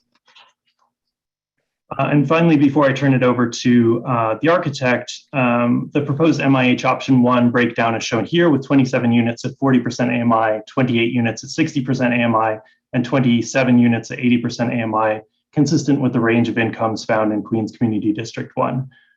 Now, Nellie Hennessy will discuss how the proposed MX facilitates the proposed developments. Next slide, please. Good morning, everyone. Can you hear me? The proposed MX zoning district is critical to the design and programming of the proposed building. The MX has a maximum building height of 95 feet above a 75-foot base height to allow for non-residential uses to have adequate floor to ceiling heights. The MX also shows a range of commercial and industrial uses, and flexibility plan on the left shows the ACI and York Studios schools, which are use group 16 uses that are permitted within the MX. Local retail and artist studios will front on 11th Street where there is more pedestrian activity. The proposed MX district allows for a second floor of non-residential use.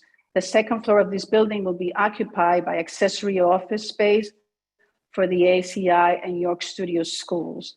The ACI school has a double height portion to allow for training with scaffolding. Next slide, please.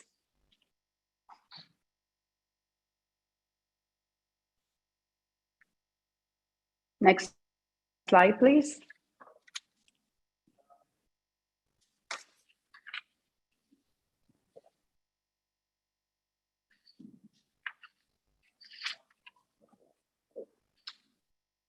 Next slide.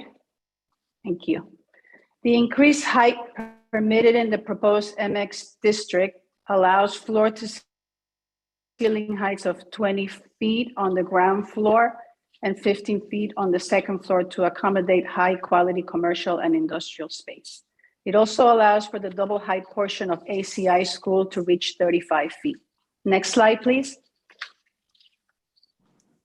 The ground floor plan for the southern portion, I think you're one slide before. The ground floor for the southern building on the left shows the use group 16 food distribution business that is permitted in the MX. Retail is located at the corner of 34th Avenue and 11th Street, which are both wide streets. The southern building also has a second floor with non-residential use, which is facilitated by the MX zoning district. The southern building also has a 20-foot ground floor and 15-foot second floor to accommodate high-quality commercial and industrial space within the building. The building form in these illustrative renderings, the height is concentrated on the north and south ends of the block at 8 stories and steps down to the middle block, 6 and 4 stories. The goal of the facade design was to break up the massing on these long street walls, but we appreciate Commissioner Burning's comment on the review session, and we're looking to using fewer materials to achieve a more uniform aesthetic. Street trees are required every 25 feet along each street frontage, resulting in about 50 new trees to enhance the block. Next slide, please. Finally, these renderings show how the pedestrian experience will be improved by the active ground floor uses in the building. Now, David Midas, the executive director and the proposed trade school in the northern building.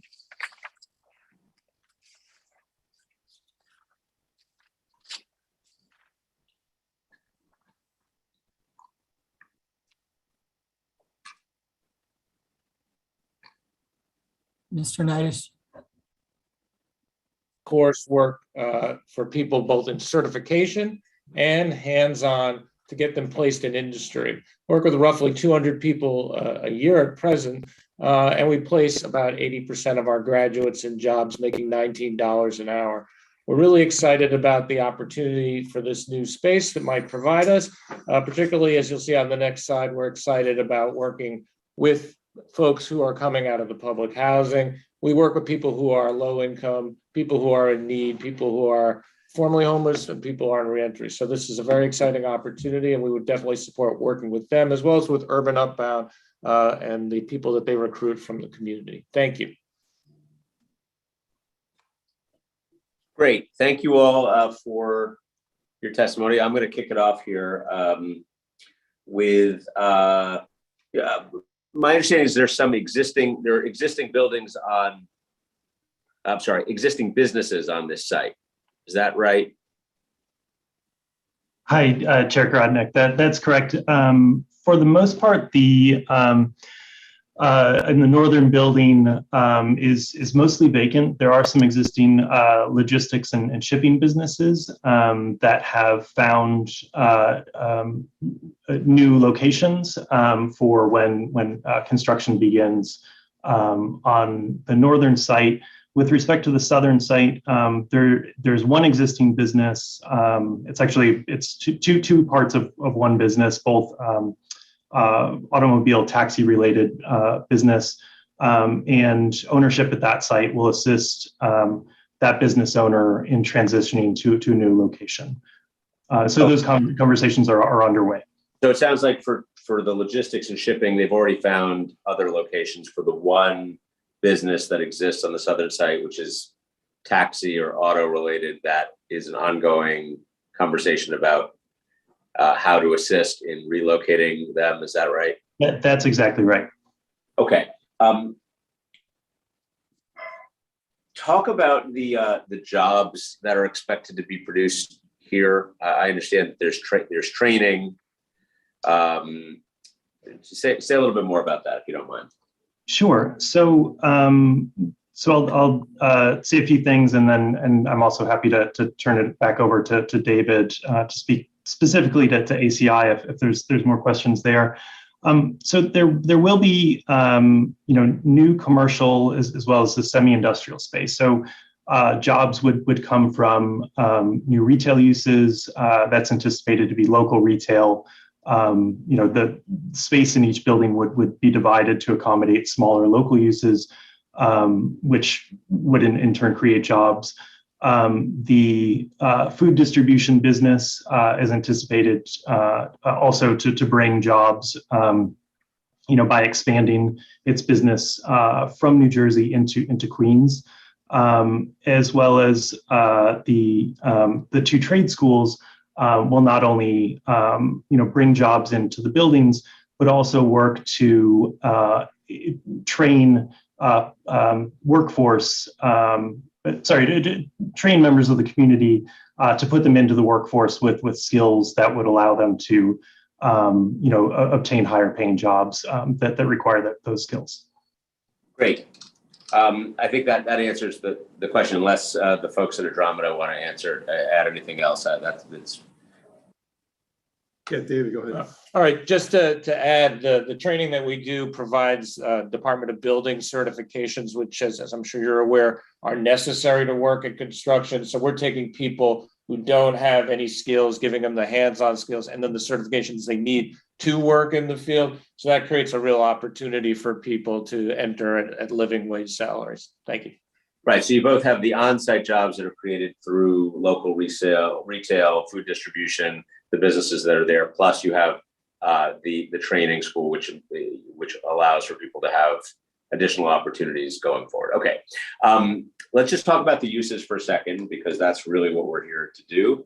I know that in site one, you anticipate there's 90,000 square feet that would be used for a variety of opportunities here, including the 2 trade schools, artist studio, office space. Let's, and I recognize that Andromeda is here testifying, but we also know that once we do zoning, it's the use or the zoning that prevails here rather than the specific, interest that is at play. So tell us about the range of uses that would be permissible here under the existing zoning, and also how far along you are in your commitment with both Andromeda and York, just to put this all in context as to what we might anticipate on this site if things never do materialize the way exactly they are presented here. Absolutely, and bear with me one moment where I just grab my notes. So I'll say in the existing R5 district, I'll just note at the outset that no commercial use is permitted, and certainly no industrial use. Despite the prevalence of non-conforming industrial uses within the R5. Within the proposed MX, in addition to sort of a typical use group 6, which would be offices, retail, eating and drinking type establishments, the MX allows additional service uses found in, and forgive me if I can't list them all off the cuff, but that includes use group 9 and sort of more service-based uses beyond just use group 6. So more in line with like a C2 overlay versus a C1. The MX additionally allows use group 16 as well as use group 17 uses, which are light industrial uses, and those are subject to the MX zoning text, which does provide for some control on the intensity of those uses. So here the MX comes into play and is considered throughout the areas as a framework because it would allow for this greater range of uses, including use group 16, which is proposed here. Both of the trade schools would be considered use group 16, as well as the food distributor, which is also use group 16. But to answer your question with respect to what's proposed versus what's permitted by zoning, here I think they align very well because both ownership groups have an interest in the proposed semi-industrial uses. So, for example, the ownership group for the northern building, Site 1, one of the owners is involved with both the York Studios as well as ACI. And then for the southern building, there's an interest in the food distribution business, and there's actually an LOI that's been signed with respect to moving that over. That said, so the intent is that the uses as proposed will be constructed, but we believe that the MX also allows for, in the event that something changes, a very well-considered mix of uses that are in line with the local character of the neighborhood. So, for example, warehouse type uses, again, as another food distributor, another trade school, or an arts-based use that would be consistent with the surrounding character. Great, thank you very much. Let me go to Commissioner Ortiz.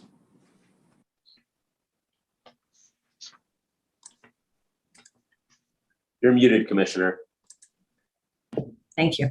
I will note that during certification, I raised some concerns about retail at this location. So I'd be interested in hearing sort of the rationale for those decisions. You do note that no commercial activity was allowed under the previous zoning framework, but from what I see, the site remains somewhat isolated.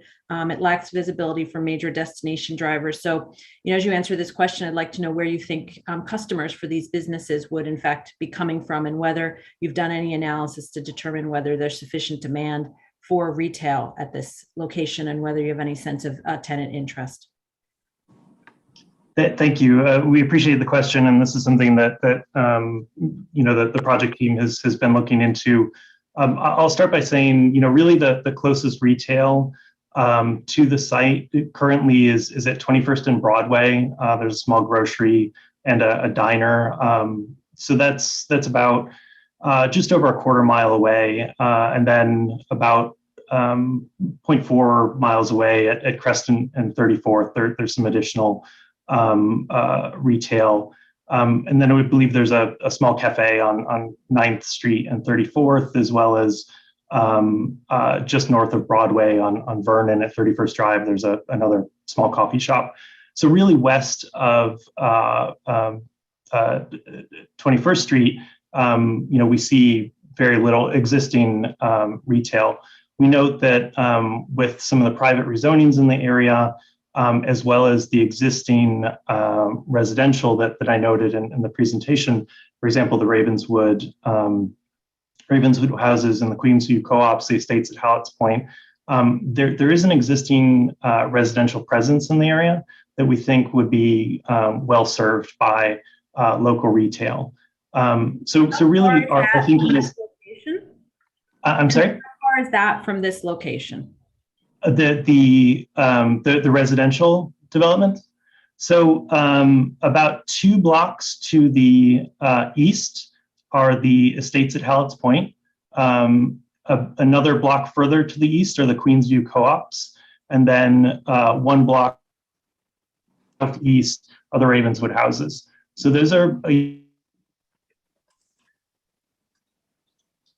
population residential developments. And one thing we'll say, this is more anecdotal than not, but in every meeting that we've taken with the community board, local tenant association leaders from NYCHA Developments, the Long Island City High School, neighborhood organizations and nonprofits that we were interviewing in context with the community facility space, everyone was very excited about there being local retail opportunities, in particular the teachers at Long Island City High School, the residents of the tenant association leaders at Ravenswood houses. So we think that, we don't have a study to show you at this point, but I will note that the part of the ownership team for the southern building, one of the gentlemen is a commercial and industrial real estate broker, and he believes that there's sufficient interest in the retail at that site. And the last thing I'll say is that 11th Street and 34th Avenue, are really the streets that we, for both sites, would be focusing the retail on, because they do have a higher level of pedestrian activity as well as vehicular activity. So we think that providing retail in these spaces anticipates not only a current need, but anticipates a future need with, bringing on, over 300 new residential units, taking into account new development that's in connection with other private rezonings. So we believe that there's a market there, and also note that if it's determined that retail isn't viable, we do have these sort of anchor tenants that what we've heard in initial conversation would be happy to incorporate more space into these buildings. So there is a backup plan, but we believe that the retail here will be viable. I would highly encourage you to do some analysis to answer that question for yourselves. I mean, generally in the industry, we talk about, a unit being able to support about 7 square feet of retail on average.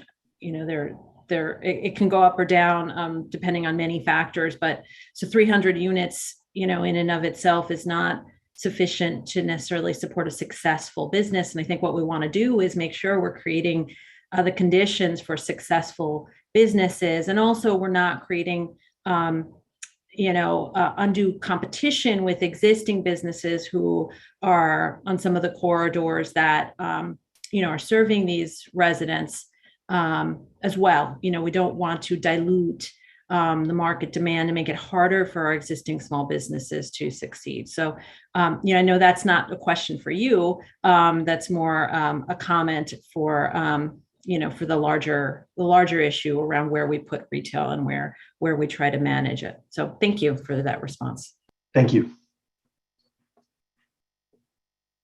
Thank you, Commissioner. Commissioner Levin.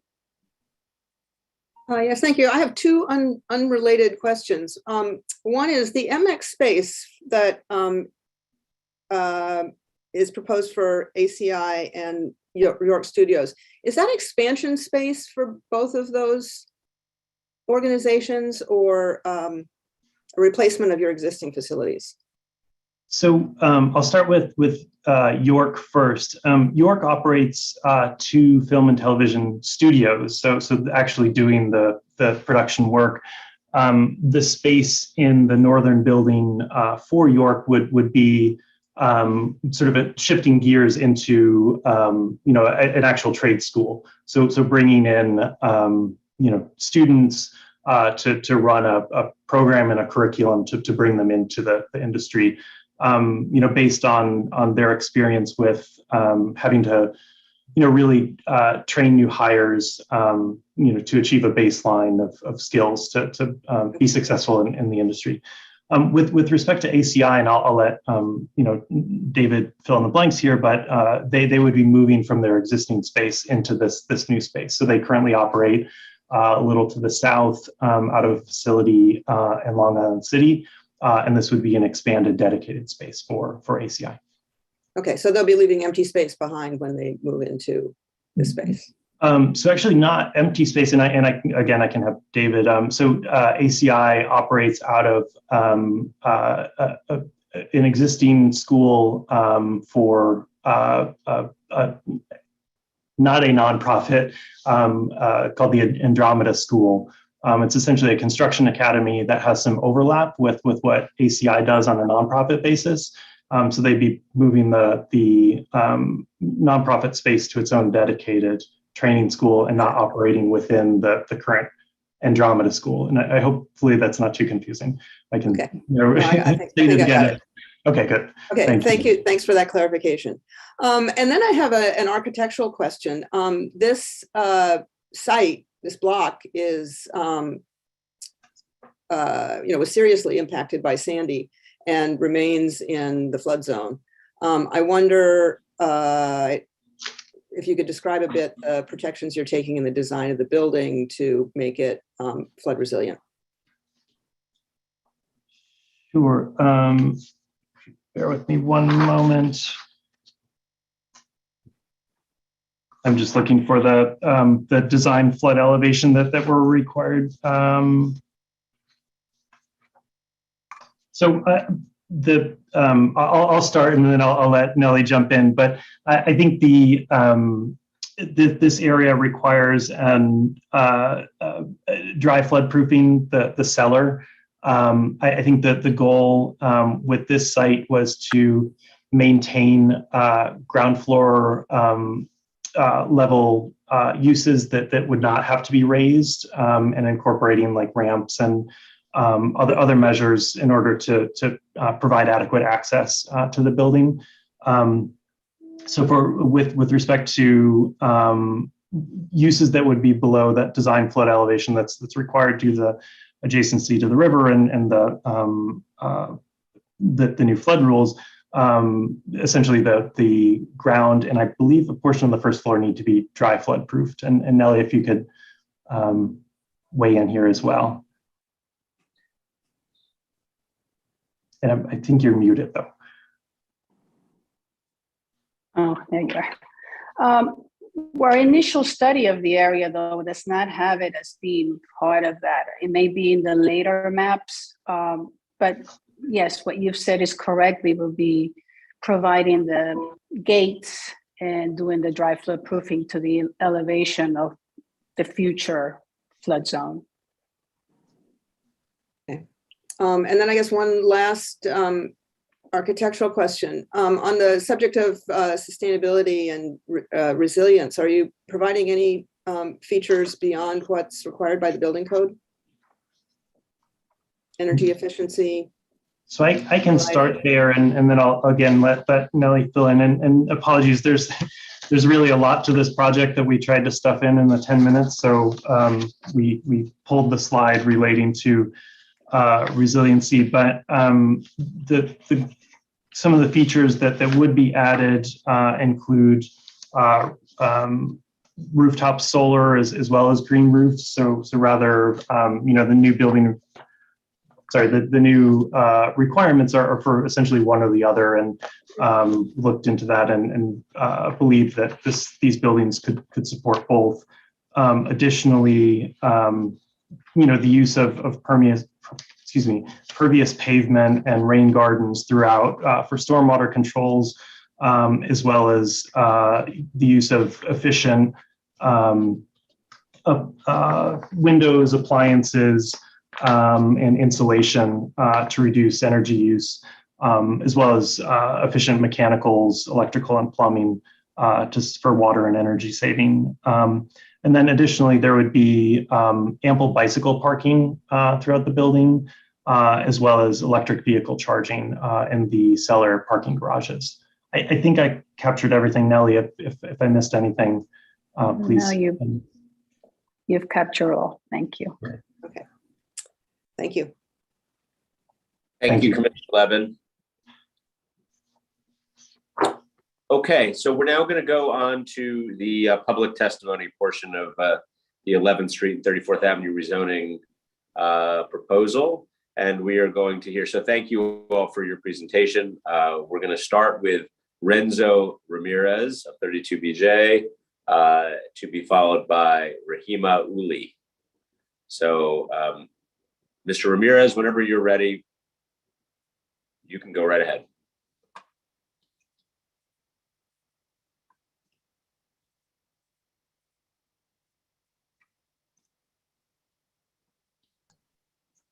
Mr. Ramirez, you should be able to unmute your microphone. There you go. Oh, yes. Can you guys hear me? I'm sorry. I wasn't sure if this was working. All right, cool. Not a problem. All right. So, good afternoon, Chair Garrett. I'm so sorry if I'm going to butcher your name. Garadnik and members of the subcommittee. My name is Renzo Ramirez, and I am a member of 32BJ. I am a native New Yorker and a doorman. I am here today on behalf of the union and our 85,000 property service workers in New York City to express our support for the proposed 11th Street and 34th Ave project. 32BJ supports responsible developers who invest in the communities where they build. I'm happy to report that the developers affiliated with JPP 33rd Street LLC and Lily and John Realty Inc. have reached out early and made a credible commitment to creating prevailing wage building service jobs at this site. The commitment means that the workers in Queens will have access to family-sustaining wages, retirement, and quality health benefits in a time where New Yorkers need them the most. We estimate that the mixed-use development like the one proposed by the developer will be permanently staffed by an estimated 6 building service workers. The 11th Street and 34th Ave project will also have approximately 82 affordable housing units in accordance with the mandatory inclusionary housing program. For these reasons, we are in full support of this project. We have full confidence that JPP 33rd Street LLC and Lily and John Realty Inc. will be a responsible employer and presence in the community. For these reasons, we respectfully urge you to approve this rezoning. Thank you so much for your time. Excellent. Thank you, Mr. Ramirez. We appreciate you being here. And we're going to go next on to Rahima Uli, to be followed by Nakia George.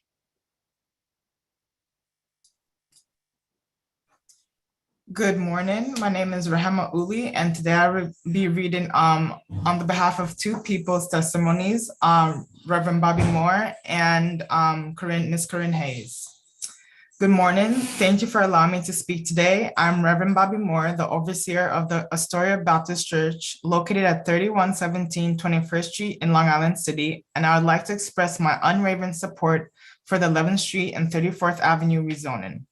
Beyond the creation of new affordable housing, which I've continually expressed my strong support of, I'm in favor of this rezoning because I view this as an opportunity for a true community partnership. The developer has committed to providing 10,000 square feet of nonprofit space, providing space and resources to local creatives and organizations already existing in our community. They are also committed to providing a training program for the community residents in partnership with Urban Upbound that will provide a pathway to high-paying jobs for the residents who need it most. I am confident this partnership will yield impactful results for the residents in the project area, boosting local employment. Please accept this testimony as my formal support of the 11th Street and 34th Avenue rezoning. I thank you for your time and consideration on this important matter. Respectfully, Reverend Bobby Moore, Astoria Baptist Church. And lastly, I'll also be reading on behalf of Ms. Corinne Hayes. To whom it may concern, my name is Corinne Hayes, and I am a long life resident of Queensbridge Houses, currently serving as the president of the Queensbridge Houses Resident Association. I am writing to express my support for the proposed zoning map amendment and zoning text amendment to facilitate new mixed-use developments on 11th Street and 34th Avenue. The proposed developments would include approximately 100 permanently income restricted units, which would be offered at significantly less than the market rates for comparable units throughout the neighborhood. Our community is in critical need of new affordable housing as the housing crisis in Western Queens continues to grow. Safe, affordable units available to those making a modest wage is a necessity in our community.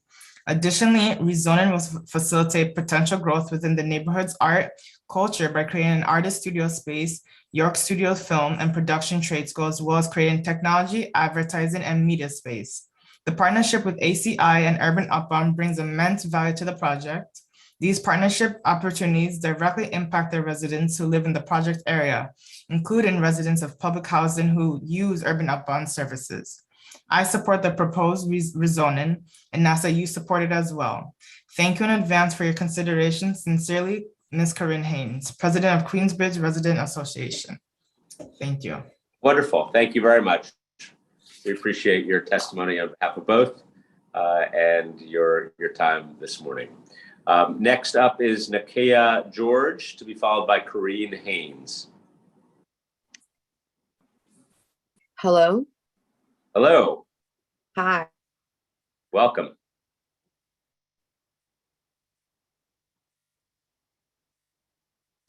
George. There she goes. You're muted, Miss George. Hello, everybody. Hello. Hello. Okay, so good afternoon.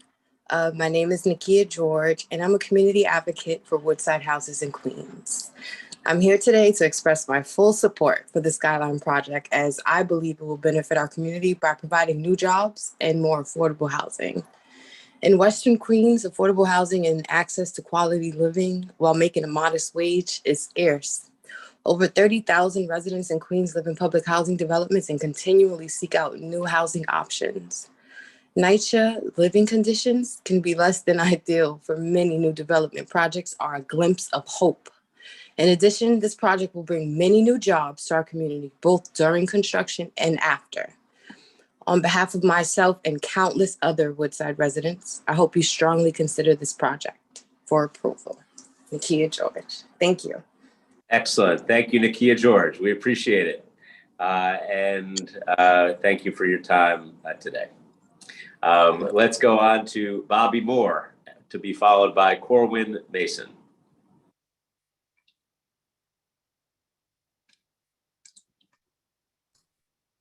Bobby Moore is not in the room. Okay, let's try Corwin Mason. Oh, I'm sorry. Sorry. Do we have, forgive me. We have Corinne Haynes.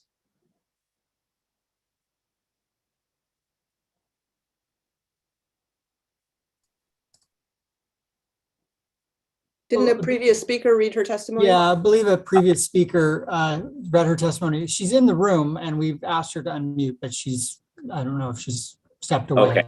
Okay, yeah. So she may be done already. So let's leave her for a moment. Bobby Moore, you said, is not in the room, right? That's right. Okay, Corwin Mason. I'm here. Okay, Mr. Mason, Welcome. Yes, good afternoon. My name is Pastor Cohen S. Mason. I'm the senior pastor of the Community Church of Astoria, located at 1442 Broadway in Astoria. As an advocate for my community, I'm always looking for projects that will bring truly affordable options to our residents. New affordable housing in Western Queens is not a desire, but rather a need. Many NYCHA residents are living in substandard conditions where they are constantly overlooked and grossly undeserved. Affordable housing is incredibly limited, leaving many residents with no way out of the NYCHA cycle. I'm writing today to express my support for the 11th Street and 34th Street rezoning. While 100 new units will not benefit every resident in need, it's a glimpse of hope for thousands of Astoria residents seeking new affordable housing. I strongly believe that this project is a step in the right direction, working with reliable non-for-profit or partners like Urban Upbound to ensure local hiring and job training. In addition to the affordable housing component, these community partnerships truly make this project worthwhile. Please accept this testimony as my support for the rezoning. Thank you, Pastor Mason. Thank you very much, Pastor. We certainly do accept that. Thank you. Thank you. Next up is Bishop Moses Taylor.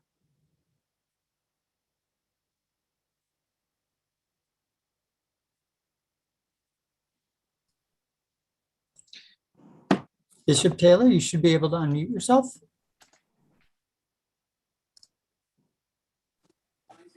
Okay. Thank you so much. Got you. Go ahead.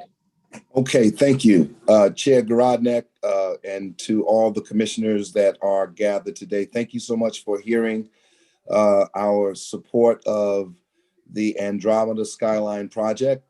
As has been previously stated, Urban Upbound has shared a long-standing relationship with ACI Andromeda in the facade training program, and many residents from Urban Upbound and from Northwestern Queens has participated in some of the training modules and will continue that relationship as we expand the footprint of the academic campus right in the heart of Ravenswood, Astoria, and Long Island City developments. And so I strongly urge the commission to consider this project as viable for the Long Island City community. And I thank you so much for considering our presentation today. Of course, happy to, and thank you very much. Thank you, Chair Garodnek. And before I go to Pastor Hassan Clark, let me just note that Pastor Clark is the last person that I have on the list here. So I will just note, if anybody is waiting in the wings here, thinking about whether they want to add their voice, now is the time. And after we close the hearing, that time will have elapsed. So now is the moment. So Pastor Clark, if you are there and ready, you can go right ahead. Good morning, Community Board. Good morning, all. My name is Reverend Hassan J. Clark, and I am the Senior Associate Pastor of the Center of Hope International. I am supporting the rezoning of the 11th Street, 34th Avenue project. This development will bring a construction trade school, a movie production house, and a training center. I believe that adding these resources along with the affordable housing, that it will make it a very exciting time for our community. I strongly believe that this project is in the right direction, working with relatable non-for-profit partners and community leaders to expand economic opportunities for the residents of Long Island City. Please accept this testimony as my support for the rezoning. Thank you very much, Reverend Hassan J. Clark. Thank you for being here. We certainly do accept it. We appreciate your time and your testimony. So thank you. I will ask if there's anybody else present here who would like to speak on this item, the 11th Street, 34th Avenue rezoning.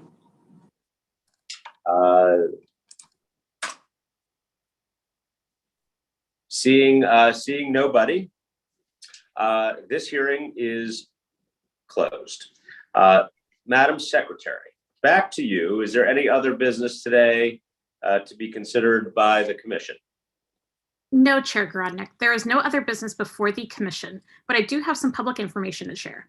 For those of you who are unable to or did not wish to testify, you can submit written testimony online by selecting this hearing on the upcoming meetings page of the NYC Engage portal, through DCP's website, or by mailing your comments to City Planning Commission, Calendar Information Office, 120 Broadway, 31st floor, New York, New York, 10271.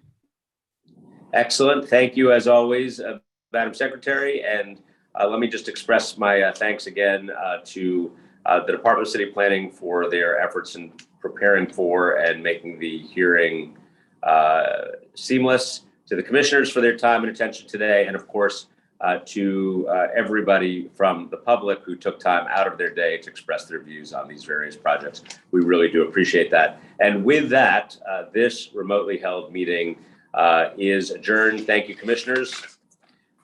Bye-bye. See you soon. All right. Go on. Bye-bye. Take care.